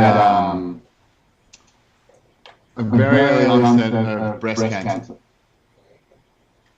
And the doctor said that it's not that bad, but you know, I would just monitor and let it go. And she decided she wanted to have a double mastectomy and just be done with it. Now, at that stage, we'd had about 20 people that had come to us that had lymphomas, cancers, and a whole range of terminal conditions. And when I mean terminal, is that they got to a stage where the doctors had said, there's nothing we can do. So every single one of those within 3 months got back to a state of living a normal life, and cancer was, well, I don't believe it existed in the first place. The conditions of it did, maybe, but they all now live a normal life without even any biological markers showing that existed within them. Now, when I showed that to my family member, she didn't want that. She saw it there, she spoke to the people, about 6 or 7 of the 15 at that time, and every single one, 100%, that had happened, and still decided to not do it. Rather went through conditioning to cut herself apart and do it. Now, that really sort of sparked something in me that made me realise that how conditioned and preconditioned people are to pain, and the way in which they receive love, and the way in which they receive attention. Yeah, and what was happening for her, that she was getting so much attention from people around her like she never had before, because of this poor lady in condition, and you know she's going to be all right. Now, as soon as that was going to be gone, unconsciously she wouldn't have that available to us anymore. And observing this in someone who loves is very difficult. For me, anyway. Especially when the answer is so simple and straightforward. And that's why, you know, it's important, I believe, you know, from a point of integrity, to not be promising people the world and what you're going to do and change their life. But there is so much noise out there that people make promises in order to get people's attention. But we have to get to a point where people have the choice to be able to empower themselves, because they have a communication with themselves through a relationship with themselves in the same way that they might have with other people. And to me, that's the greatest thing that's missing, is that we look for a relationship everywhere else except ourselves. We don't know how to communicate with ourselves. We don't know how to talk to ourselves. Everything is related to our relationship with us. Our ability to be able to intuit information from, I noticed in some of the chat there, people talking about Akashic records and these types of things. Our ability to be able to intuit information in any moment, to spontaneously heal, to do a whole range of things that are considered phenomenal, exists in every moment, as long as we have a relationship with ourselves that supports that and provides those conditions. And it's ultimately, I believe, all we're doing. We don't need to learn more, we don't need more knowledge, we don't need to research. We only need to create a relationship with ourselves. And when we do, we become aware and present to all the capacities that we have. And I don't believe that's limited by anything. What we're capable of. And I haven't seen anything change in this lifetime. If you believe it to be true, it is. And whether that's from levitating to eating, you know, particular foods and having no effect from them, to, I mean, we've had studies done with people smoking cigarettes and not having a belief that cigarettes can harm them, and showing through medical records that doesn't occur in that individual. They actually improve their health through that experience. It's all based upon our ability to be sovereign over our own awareness, our actions, and our capacity to live in our own truth. And I know that's sometimes hard for people to accept because they say, but what about this in my life? You don't understand. This is what I've got going on. I've got this, but then this happened, and there's a story that goes with it. Mm-hmm. And if that was all gone, well, then I'd have to confront myself. And you know, that's for some of us, that's a scary proposition. Yeah. No. Especially the later in life we get when we don't really know who we are. Yeah, and that's very true. So, so Jason, how much time would you suggest a person invest in their own development, say on a daily basis? With this type of teaching, or just as a general rule? So all the time, basically. Is that what you're saying? No, sorry, I missed what you said. Did you say how long? I said, how much time would you suggest a person spend, you know, on their own development on a daily basis? And why do you think this is not a natural inbuilt part of our psyche anyway? Or is it something that's been programmed out of us, and we would if we were just left to ourselves as wildlings, we would have been doing this on a daily basis? Very much what the Aboriginals do, I suppose, when they go walkabout. I believe we shouldn't be spending any time on it at all. But what we're doing is unlearning or recorrecting the things that we've taken on ignorantly through our life, without subscription or awareness to what we've accepted as a truth. So I used to look at these different practices from, depths of martial arts to yoga to Eastern and Western practices, and there's so much out there.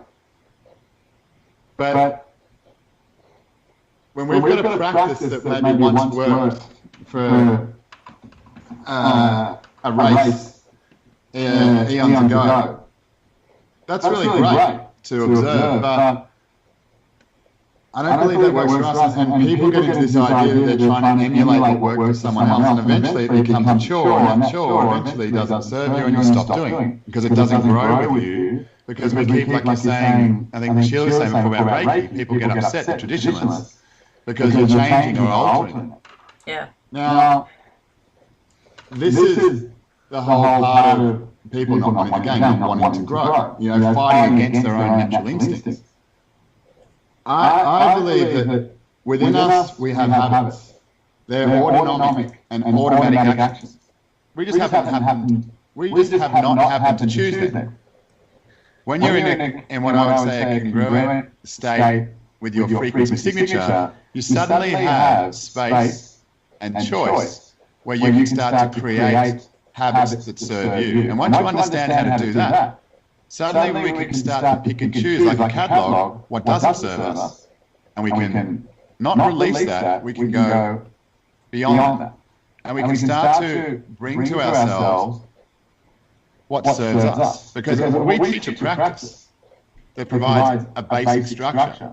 But that structure is just about you communicating with you at a very deep and authoritative level with you. And from there you learn from yourself what it is that serves you. So you're not actually putting time into a practice. You're just being you.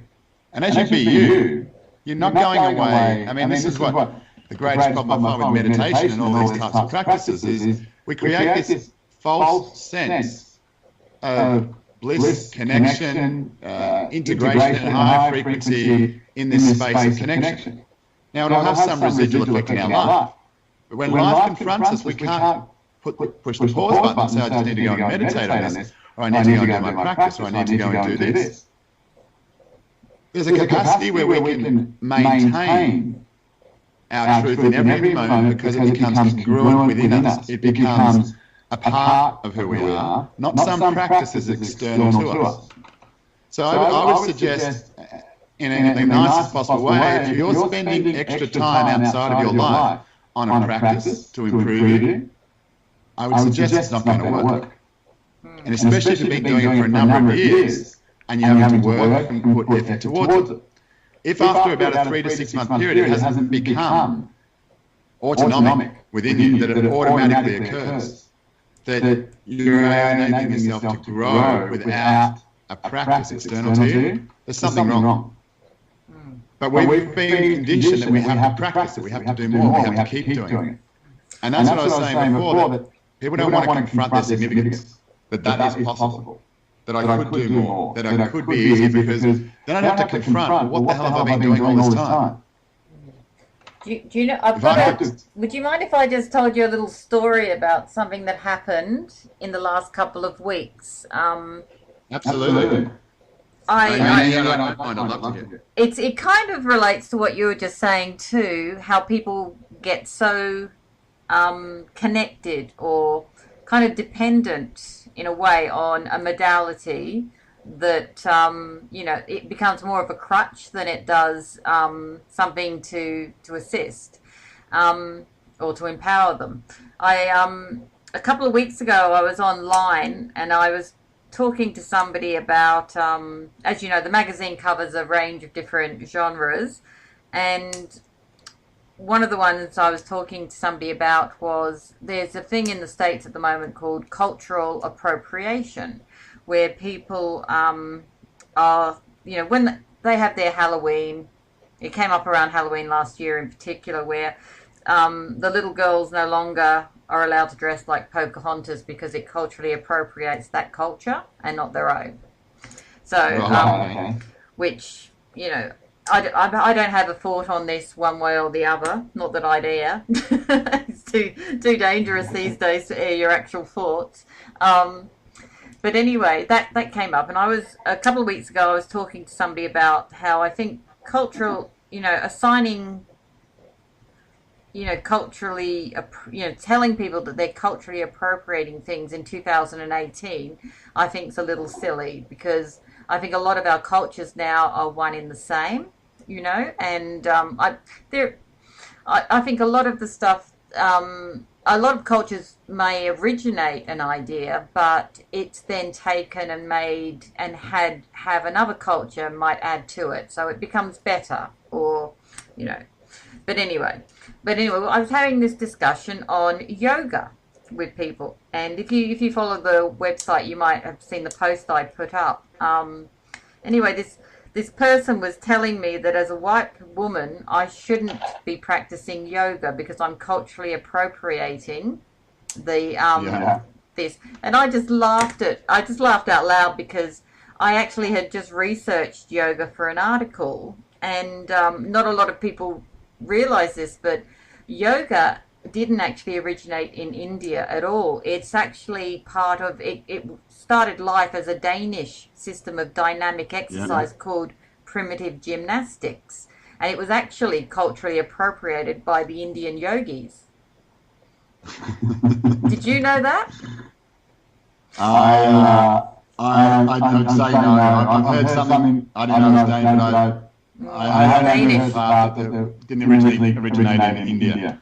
It didn't, and what happened was India did what happens with so many great things. It made it better. It appropriated it, and then it added, its mantras and that wonderful 10-minute meditation at the end of every yoga session, which is the bit that I always hung out for. I don't know about you guys, but that was my 10 minutes of peace, when I used to work.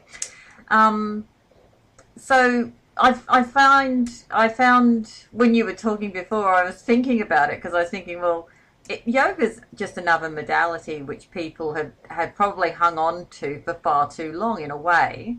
Instead of seeing it for what it is, which is a series of stretches to keep you limber, it's this whole mythology has kind of grown up around it, which basically have obliterated its original message. Do you know what I mean? Yeah. So it just struck me as you were talking that it's quite exactly what a good example of what you were just explaining. Yeah, so I think it's I'm not saying that those things don't work. I mean, there's a difference, and probably just qualify what I'm saying, is the choice you're making when you're doing those things, because I know a lot of people do it for pleasure, like Sheila was saying about reading a novel before. I mean, that's, it's different to, I suppose, reading a book for learning, and the same with yoga, some people do it because they're looking to transform their life, and they've invested every part of themselves into that. And then there's other people who do it because there's an element of fitness, you know, and an element of, you know, well-being. And I believe at any particular time that you put attention upon yourself, you're going to have a benefit that you receive. You know, it doesn't matter whether you're eating ice cream or doing yoga or climbing a mountain or whatever it may be, but when you become truly present to yourself, that there's a benefit that we receive. Yes. But, Yeah. But I suppose what your message is here is that we don't need something external, it's all internal.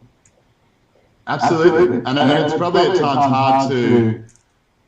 Yeah, I think the point of breakthrough, the point of absolute acceptance, which is what trips most of us up, is your internal being and your physical capacity, like within your body. I mean, the intelligence that exists to maintain our function, organ-based, internally, mentally, everything about us as a being, is an intelligence far beyond what we can conceive in our day-to-day awareness. Yet we continue to try and work around it rather than work with it. It's, you know, I mean, one of the simple things I always look at is that when you complete something, and it's something that we all have a challenge with. We have great intentions in starting things, but we rarely finish something. And I would usually say to people, imagine if you knew every single thing that you started you were going to finish, where your life would be and how it would change. Now that seems like an obvious question to ask, because we don't intend to start something unless we're going to finish it. But if we look at the truth, we might complete 3 to 4% of the things we actually start. Now, if you knew just a simple thing that when you started something, you were going to complete it. Think of the difference. Like, I'm going to start to create this community, this empire, this change and work in the world, this life I'm going to live. If you knew you were going to complete it, life would be very different. And that, to me, is about the habit that we create doing it. Now, when we complete something, we're gifted energy, which we sometimes call momentum, to do the next thing. You see, the thing is, when we do a lot of things that are not completed, we don't get that gift of momentum or energy. We're still invested in the things that are incomplete. And we become tired, fatigued, we start to age, our body starts to deteriorate because of all the things that are incomplete in our life. Now, our body tells us that. Our body has a demonstration of it starts something and finishes it. It doesn't take food in and then get halfway through it and stop. Everything is a cycle that it goes through and it completes that cycle. But we work against it. And it's, you know, a big thing as well, a thing in people might complain about their intelligence at times, but another great observation that is always true is that when we ask you, or when you ask yourself or make a decision to move in a particular direction, just observe what happens when you make a decision that you're going to head down this path, or you're going to go on a holiday, or you're going to do whatever it may be, but you make that decision to follow that through to completion. If you maintain a moment of silence after making that decision, your mind will give you an absolutely precise account of all the things that are standing in your way. So if you decide that you're now going to go and live in Asia, and that's what you're going to do, immediately what comes up is your friends, your family, and a whole range of things that come to mind. That is the organisation within your consciousness saying, okay, we're now moving to Asia. Here's a list of all the things we need to organise. But most of us see those things because we don't believe in ourselves as problems and reasons to not go, rather than this perfectly worded and immediately organised list of all that needs to be done in order to fulfill the decision that we've made. We're just approaching it from the opposite direction because we don't trust ourselves. And these are the things that are inherent within our own body and our intelligence in every moment, precisely. Exactly, exactly. Well, look, we might take a few minutes out now and have a short break. Sheila, are you ready for a cup of coffee? Well, I can do a station break with Bobby, or... oh, I love those. I love your station breaks with Bobby. Do that. Okay, I'll just mute my mic. Okay, and come back when you're ready. Okay. And that leaves you and I, Bobby. Thank you, Jason. We'll see you if you're coming back after a break as well.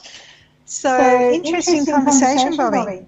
Yes, it is. And I'm following along here, and I thought about some things when you said, like, the thing about how you know something when you can teach it, and I might have a little problem with that one, because I think that there's things that I know, but I'm not necessarily a good teacher. That's a skill that I don't have. It doesn't mean I don't know it materially. I just don't have the skill to teach it to someone. But other than that, I think I'm understanding what's going on here. But I would like to have the skill of a teacher, because I think it would be interesting to share some of the stuff I do know. Yeah. One of the things Jason was saying about meditation, and I, in teaching Reiki and beyond, I share different types of meditation with people. But I do say to them, I'm not someone who meditates particularly. You've got to sit in the corner and go on for half an hour. You've just lost me. Because like 5 minutes and it's like my mind's going, well, what's next? I've had a break. Give me something else to do. Or where am I going with what I was doing? I've taken that time out. So lots and lots of people have said to me over the years, how many hours a day do you meditate? And I laugh. Because I actually do not. I create meditations, guided imagery meditations over the years with people, because they're things that I've used in working with people for them to be able to work on their own body, just guiding them through that process. And as Jason was saying, and you've heard me say before, Bobby, I believe our body is a self-healing mechanism, and that it knows we just need to give it the right frequencies or the right instructions. And some of those instructions are automatic. They're not something we need to physically, verbally be saying.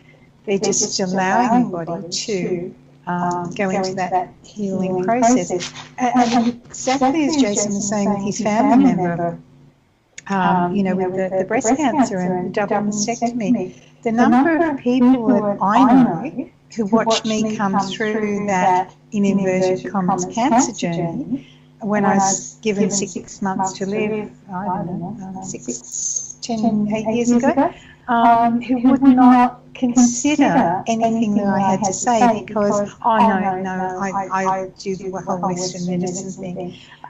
So I find all that really quite fascinating. It's not just me who picks up on this stuff, other people talk about it as well. So.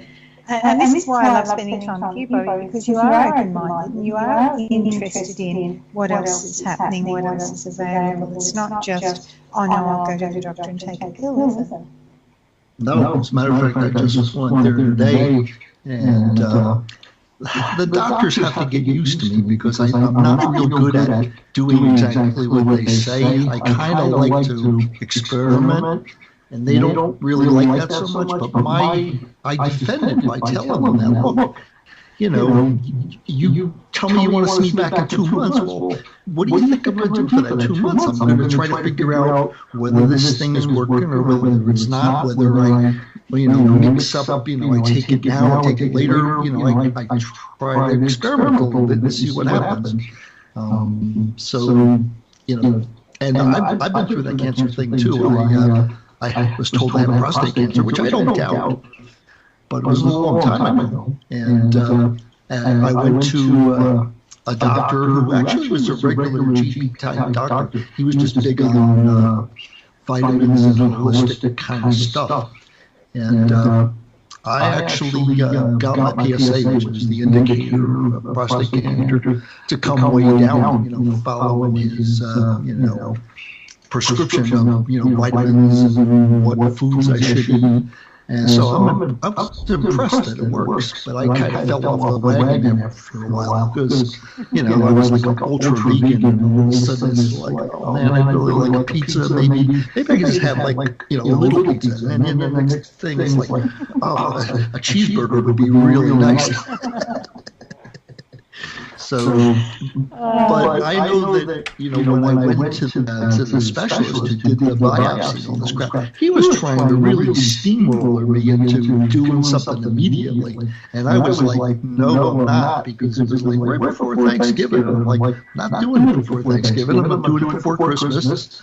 I'll come back after New Year's. So. Well, I think that's fair enough. And most of the time I eat quite sensibly, but I will admit to Tina talking to me, my young business partner, on the phone the other couple of days ago, and we were talking about muffins. And while she was having a long chat to me on the phone, she was whipping up a batch of muffins. And all right, she's 5 hours away from me, Bobby, but she could have energetically sent me some, and she didn't. I could have inhaled them, I guess. So last night I actually made my own. So I've probably eaten, and I did freeze. I made 18. So I did freeze quite a few of them, but I've probably eaten 1 or 2 more than I perhaps should have. And it's not something I'll do again for a while. It's not often I bake anymore. Living alone, and you tend not to do a lot of the things you did when you had an enormous family around you and things like that. But I also allow that if my body indicates to me that it wants something, and occasionally that's ice cream, not often, I will go with that because I'm honouring what my body's saying, let me have some of this. So I think that's cool. Now we've got Sharon back, and hopefully we'll have Jason back as well. You back with us, Sharon? Yes? Yes, I'm back. Is Jason on? You're back? Not sure. All right, but maybe I should just ask, if you're finding this, collection of people, the ideas that they're throwing out, if you're listening to it, you must find it interesting. So it would be real nice if you could donate a little money to Erosion Radio, because we rely totally on listener support, and we don't really spend all that much money. Everybody donates their time. So it's really just equipment and line costs, that kind of stuff. Yes, very much so. And we will go to the break in about 7 minutes, Bobby. We're 8:55. So we had your break, now we're going to get another break. Yeah, we're going to have a station break. Yeah, we were just having a fill-in break. So, either that or Sharon was going AWOL. She was. I just had to go, Bobby. Probably wanted a cup of coffee.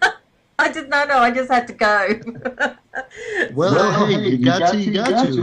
It's one of those. I've been drinking a lot of water and trying to get my water intake up to about 2 liters a day, and it's having an impact. Well, like Sheila says, you got to listen to your body. Yep. Yes, that one I was, as you noticed from the chat, I was kind of waiting for Sheila to read. On the little laptop, would you believe I'm sitting in front of 3 computers and I've got 2 of them turned on? On the little laptop I'm on, unless I keep an eye on it, the chat on Skype scrolls back up to the top, and you've got to look and go, it's not sitting down the bottom. I better check if anyone said anything. So I was actually in the process of doing that when I saw your message in the Revolution Radio chat room. So. Very, very good there.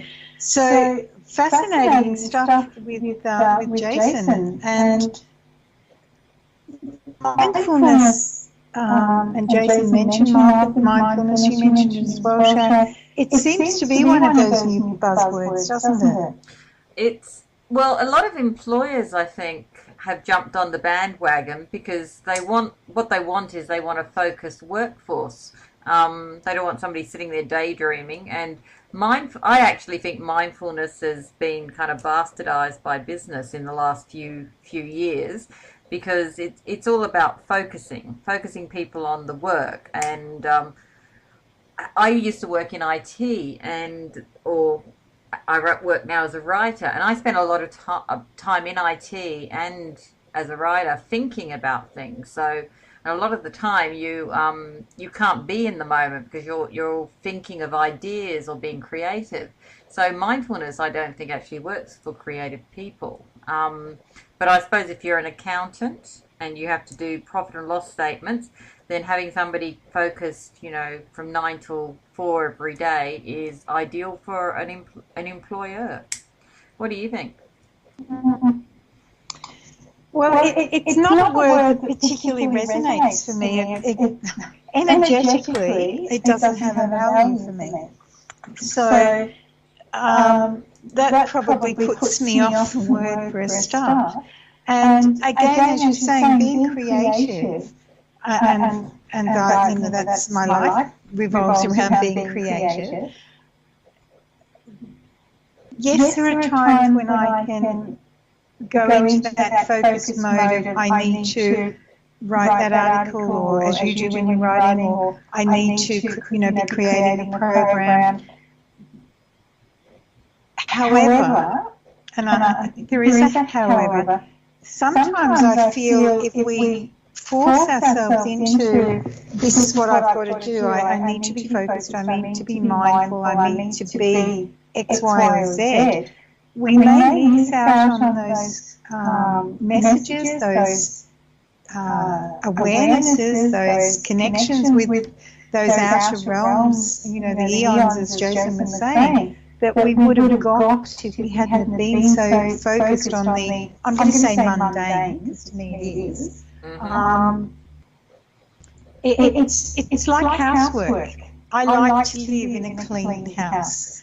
I'm not necessarily tidy. Just moved back into my office from having spent 2 weeks working with 3 computers on the dining room table, and the mess just about drove me mad. So right at the moment my office is still looking like I'm putting stuff back away. But that housework's going to be there when I'm dead and gone. And although that's not going to be for another, couple of hundred years or whatever. Well, my granddaughter said to me the other day, Nan, you talked about your 150th birthday party. You haven't said very much about your 200th. And I said, well, that's because I've been putting some thought into my 250th, honey. So, I might just skip 200 and go from 150 to 250.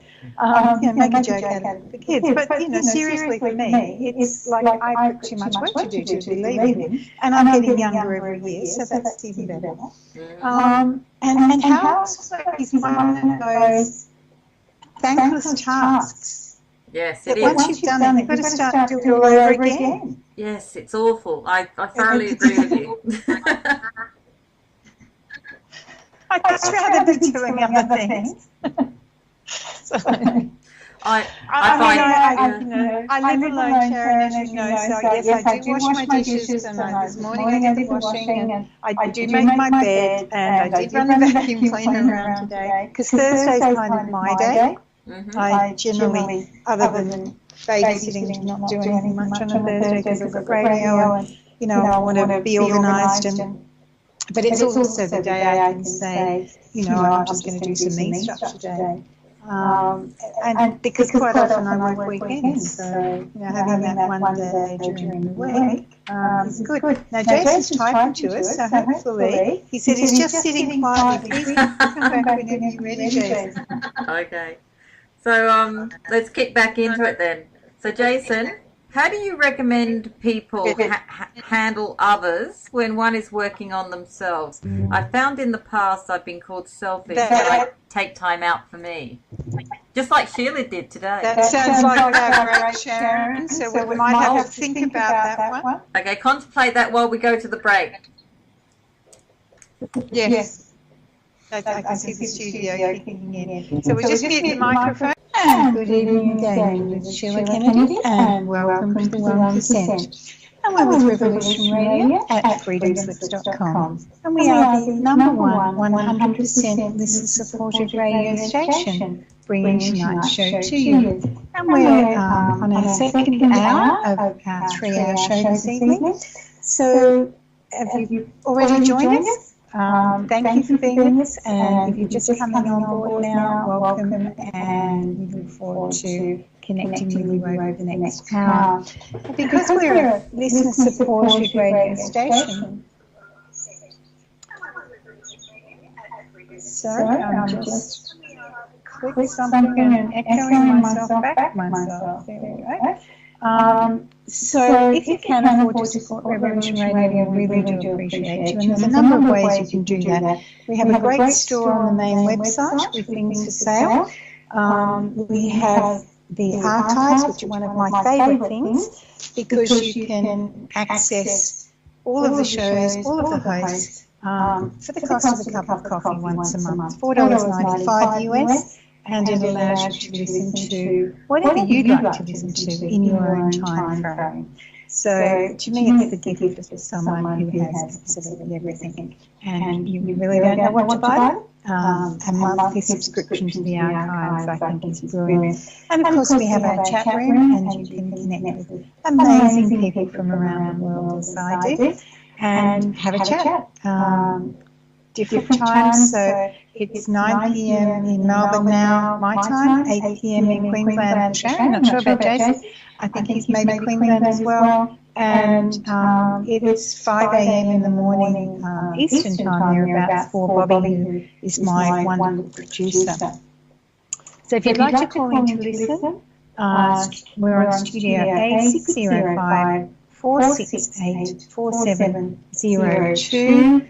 Or to call in and have a chat if you've got questions with Jason, Sharon and myself, 1-804-591-0046.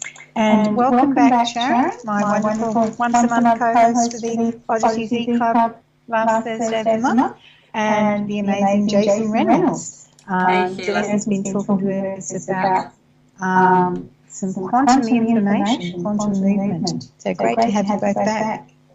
Hi. Jason, are you on?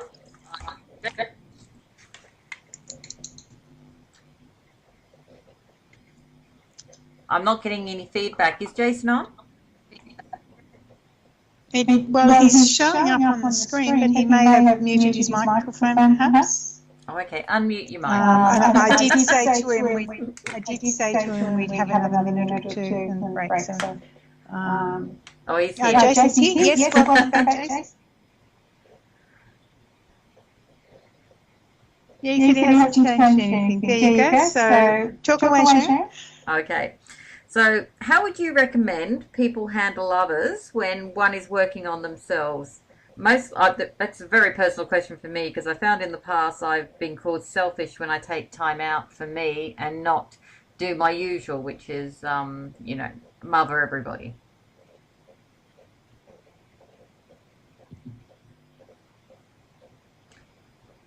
Jason, is your mic on?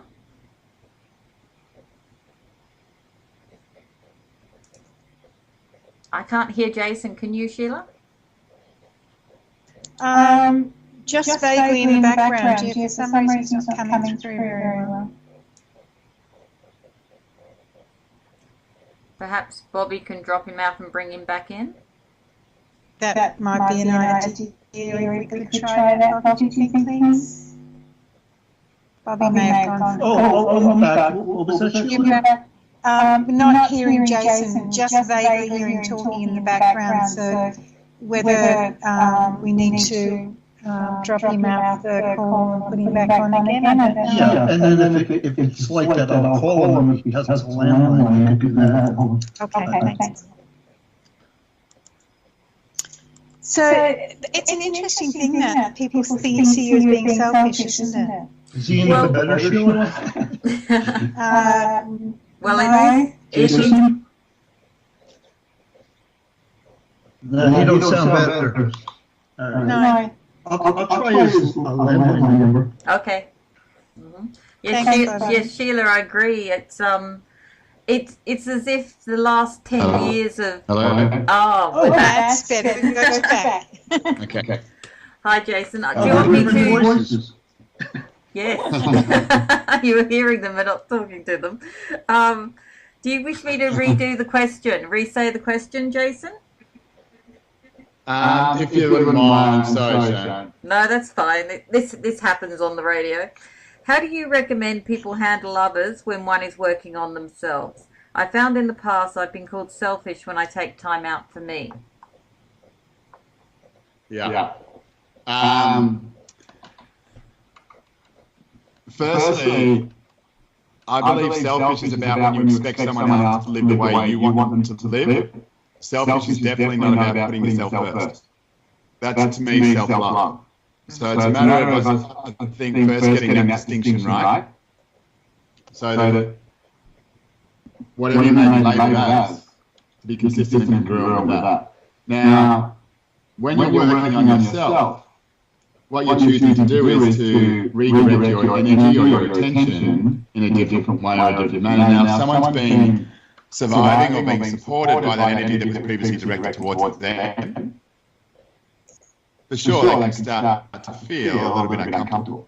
Yeah. Now, this is important to recognise and understand when you do go into this practice. That I also believe that's happening as a awareness within yourself that the choice that you're making to put yourself first requires you to do that in all conditions.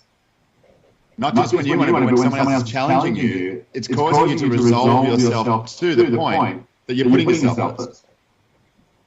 So you've got to become at ease with that. That other people are going to be uncomfortable about your growth. Now, and it's also, I think, a trap at times when someone is, especially on a conscious journey, that they start identifying that they can't move forward because their partner is not ready to, or is holding them back, or doesn't believe in what they're doing. And this is one of the common things that I hear from some clients at times where they say, well, I can't move forward with my husband or my wife. They're just not as conscious as what I am. It's generally the opposite. When we're expecting or allowing other people to determine our growth, when we're holding them to account or blaming them for our inability to move forward, it becomes very important to be able to focus your energy upon yourself. Because ultimately what's happening in that moment is you're making a choice to pay attention to you, but when someone else comes in and they provide a distraction at the first opportunity, what you're ultimately doing is stopping moving forward yourself. By acknowledging to me, it's about getting it. Yeah, absolutely. To me, it's about getting at ease with that. Now, we're infinite beings, as we're assumed and told. Now, to be infinite is not about removing or getting rid of or clearing from our life. And this is what a lot of, I think, spiritual work tends to be about. If we have a pain, an illness, a sickness, a person or an environment, we've got to remove it from our life. Now, if we're truly infinite in our capacity, we don't need to remove anything. Ultimately, our ease and our peace of being comes from being able to receive and flow through every frequency that exists without reaction to it.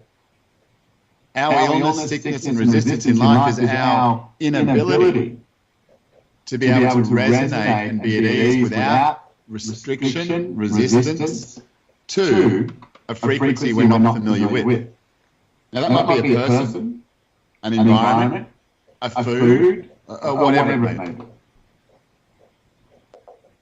Our ability to maintain our own state of presence. And to me, it's what I talk a lot about ease, being in a state of ease, which some people may call calm, but to me, ease is a state where silence exists, where no judgment exists, where no thoughts exist, where the only thing that we've created is space. So now when we do that in our own lives through our own spiritual conquest, we create space. And people become proud and excited in this new calmness that they've found. Then a responsibility becomes us that how do we fill that space? But for most of us, we get to that point where we just feel relieved. We're like, wow, that feels much better. I feel at ease, I feel calm, life's feeling great. But then we stop. And it's in that moment that we stop that we then fill our space with all the things that we've just cleared or got rid of. Now, this is what I think a lot of us do in this sort of cycle of assumed growth, is we get to a point, and it's just a starting point, but we misconceive it as a result. We create space. We now have the responsibility on how we feel that, how we choose to feel that, who we welcome back in. And to me, we need to be vigilant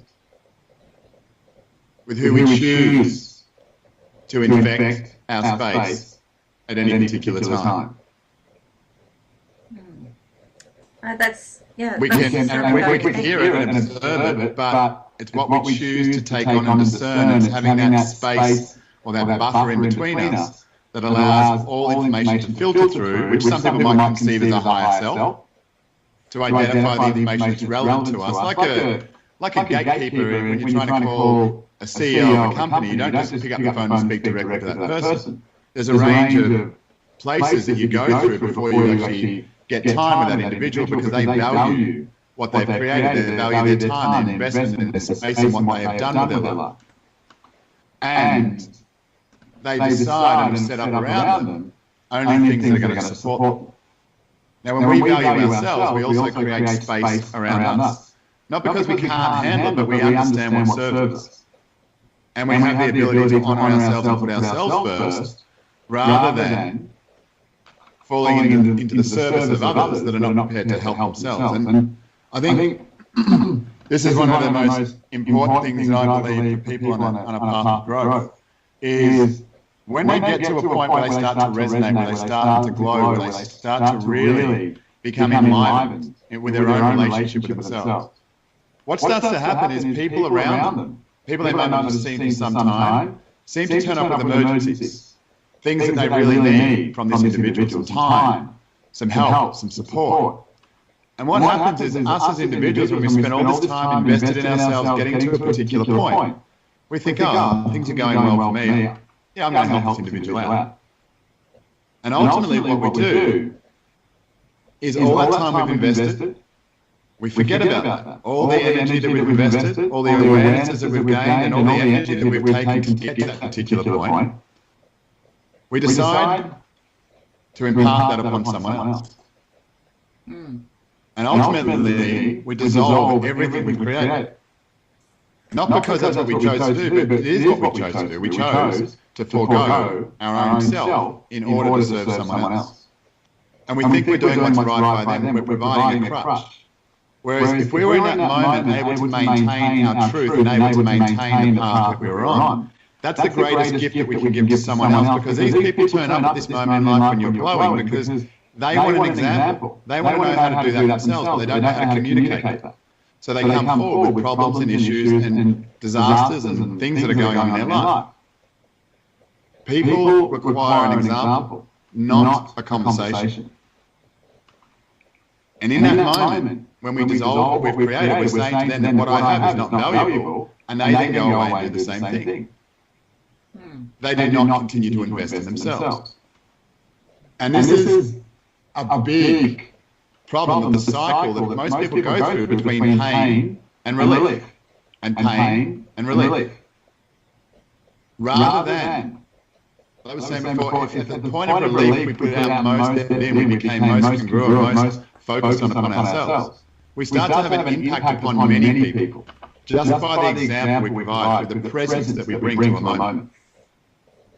People start listening to us because we're listening to ourselves. We have an impact upon people because we're having an impact upon ourselves.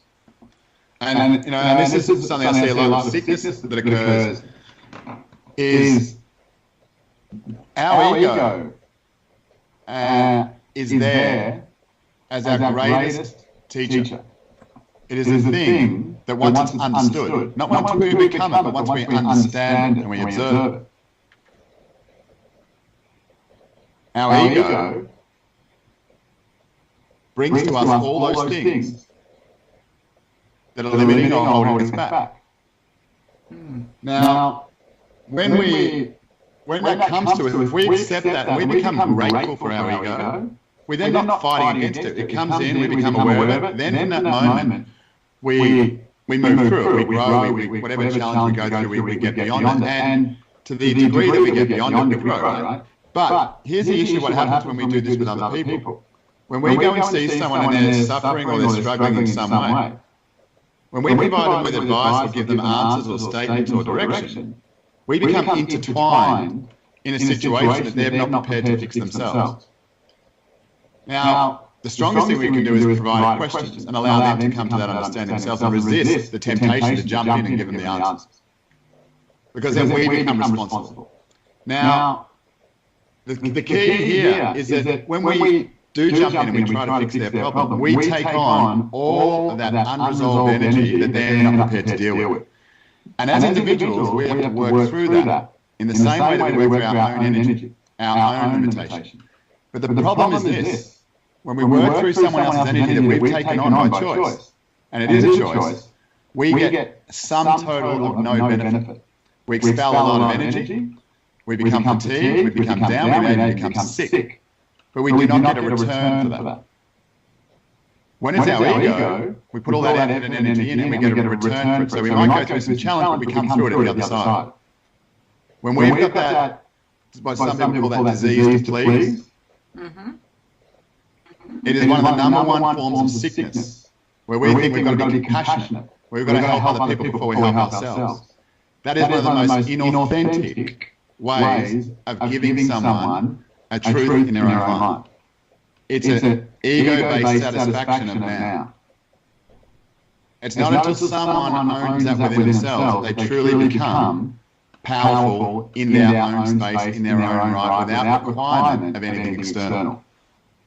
And it's very difficult to do because we can see that person suffering, struggling, and needing some assistance. And we want to jump in there because we've got this insight and awareness.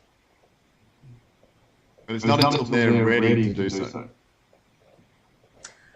The greatest impact we can have, I believe, is to be an example, not to be the solution. Wow, that's I think, controversial. no, I think you actually just completely changed my outlook. It's I know, I see that's one of the hardest things, especially when people learn and have an awareness. Like, I remember as a kid, I was in an evangelical church in my early, my mum thought it was, I had to go anyway. So, but I remember when people first found the spiritual connection with what they called God, how excited they were, and they wanted to tell everyone as if no one had ever heard of it before. And they were excited by this new awareness. And they thought no one else knew it as much as they didn't know it until everyone else did. And it's the same thing when we have these great awarenesses and epiphanies in our life. One of the first things that we do is we destroy the power that was just created. Like, we have an amazing awareness and a set of coincidences that we observe and think, wow, that's just amazing. And we want to go and share it with someone. No one is going to understand it to the level that you do. And the reason being is because it's not for them, it's for you. And when you go and share that story and they don't get it, you have to then drop your frequency, simplify your understanding, and denigrate that experience to a satisfactory nothing. Or just, oh yeah, I suppose those things just happen. Instead, if you maintain that and hold that within you, that becomes the source of your power. That becomes what you build upon, rather than what you dissolve. And this is what most of us are looking for: external application rather than internal truth. We need someone else to tell us what we're doing is right. We need someone else to accept what we're doing is right. We need to prove to someone that we know more than them from, an old spiritual belief, an ancient philosophy, that we have nothing more than anyone else as an awareness upon. For someone to sit there and tell someone else that they know more about an Akashic record, for example, done here, than someone else, is an illusion. It's a truth for them, it's not a truth for everyone. And it's about understanding why that's a truth for you and then how to build upon that, but not do so at the need to convince every other person because of it. You've just changed my view there. Completely changed my outlook on a few things. Thank you very much. It's all right. Thank you for. I hope it helped. But it does. To me, that's just. Now, I actually think I've been approaching things on. There's a different, like straight away. There's the discussions I've been having in Cora. A few years ago, I used to say to myself, "What's the point in discussing things with people? You know, they just don't get it." So, but I try anyway. But you're right; it's fruitless. It really, and it does just take my energy away. I should just be focusing on my own experiences. Yeah. Well, I mean, I don't know how to say this, but I put myself out there and just say what I think in certain circles. I've lost a lot of friends over the years because to me, it just seemed obvious what I was saying, but then people started sort of slowly moving away. But, you know, then I got at ease with that after a while, but it hurt initially. But the thing is, it's amazing. What I started to realise, and it's true for me, is we just don't trust ourselves. And when we don't trust ourselves, not only can we act upon our own information, but when someone else starts to tell us something, especially when it's the truth, we're going to avoid that, and we're going to avoid them. Because they're going to remind us of something we're avoiding in ourselves, whether we're conscious to it or not. It's just not going to feel right to be around that space if we're not prepared to act upon it or move beyond it. And it's, you know, I think it's a lonely place, growth. Oh, yeah. You've got to, you know, and I've recognised and not why I did it, but it's always amazed me at how little gratitude you get when you teach people how to, you know, really evolve, because they're so engaged in themselves. They're always growing. They're always, you know, becoming so aware of themselves. And it takes a lot for someone, you know, to really confront that within themselves. It's I've had some people say to me, you know, is there any way of turning this thing off? And you know, I think the light, once you, it's like a light in a room. You know, you've been walking around a room for all of your years, and you keep bumping into something, you know, and because it's dark, and you keep bumping into it, but you eventually find your pathway through that dark room. And you trip over every now and then, and you get caught up. But then eventually you turn the light on. And then you think, oh, no wonder I've been tripping over. No wonder this has been happening to me, because now I can see what's standing in my way. But what many of us want to do is not have to deal with those things in a way we want to turn the light back off again. Yeah. And just go back to what's familiar. And that's, you know, I think that's a really important part of, it's the ego. The ego is about familiarity, for me anyway, about familiarity, about the illusion of movement, but doing the same thing over and over again, reacting. And it's to do anything but keep you present to this moment. Memories are all of the ego, and it's. But as I said, I think the ego is the most powerful, one of the most powerful things we have access to if we understand it. If we don't, we're going to deny it, we're going to run from it, and we're going to blame it. You know, for aspects of our own life, the ego is always being cast as this devil type entity. Definitely. But if you go back into history, you look at Lucifer or Satan, whatever you want to call. It's not by mistake. It's known as the light bearer, to bring people to the light. People don't go to the light when they're hypnotically enchanted to go towards the light like a moth to the flame. They're avoiding their darkness, and it's in their darkness and their ability to become at ease with their darkness that true enlightenment occurs. You can't learn from your light. That's what you already know. That's what you're already aware of. And this is about the ego repeating itself, going back into what we already know, to what I already know. But it is extremely challenging to go in and confront what it is that you've chosen to cover, to hide away from, or to resent in your life in some way.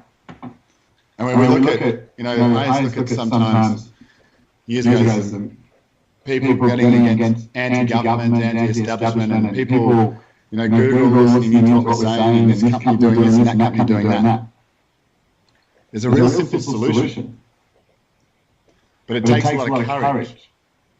Is that if everyone spoke their truth, brought all of their pride to public, who would care who was listening in, who was doing what? If you were living your truth, and this is the thing that people don't realise, is they're giving their power away because they're fearful of who they really are. If we spoke our truth, delivered our truth, and were our truth, and I mean, imagine getting a group of people together to sit there and say, you know what, I'm into these things, I do this, and I have these thoughts, and this is what I do. And then other people going, oh, actually, I do that too. And these are all these taboo subjects, topics, because it's one of the things that we do a little course of awareness in depression for some people, and get them to become aware of, they have these thoughts that they're going to kill themselves. I don't want to be here anymore. I want to end my life. My life's not worth living. It's a truth. If we don't become at ease with those types of thoughts, we will never truly live. The nature of life, and to the full expression of life, to live it to its fullest, we need to become at ease with death. And when death doesn't become something that haunts us, that we're fearful of, that we're scared of, then we truly live. So when these things are coming up, they're not coming up because you're negative, or because you're depressed, or because you've got a problem. They're coming up so you can release them, become at ease with them. And what most people do when they grow, all these thoughts and all these things start to toxically, they start to detox, they start to be expelled from our mind, from our consciousness. And the thing is, what most of us do is we go, oh no, that's not positive, and we suppress it, we push it back in. And it becomes bigger and uglier and comes out further, until such a point we become at ease with it. And then we truly live.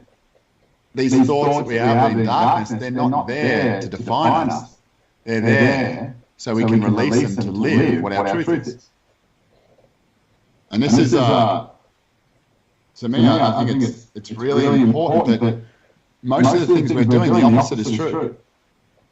But I do it, everyone does it. It's just a matter of recognizing, and I feel getting to a sovereign state within yourself, that when you are confronted by something, you then know how to deal with it. I mean, a belief is only a problem if you don't know how to become at ease with it. An awareness or a truth is only a problem if you don't know how to deal with it.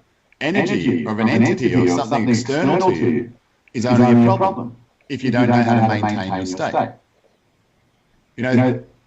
These things that we live by problems in our life are only there because we don't know the how to as it relates to us. And I can't teach you that. No one can teach you that, but I can introduce you to a way to connect to your own frequency signature that has all that information. That you can find and define and discern for yourself. So you're never sick. And if you did happen to have a sickness, an illness, or whatever, you would know what to do with it in that moment. You wouldn't be trying to get rid of it. You'd be in support of your body and what it was doing with its own intelligence to allow you to grow. Getting congruent with the power that's already there, rather than trying to redefine it in each moment because there's a new way of doing things, or because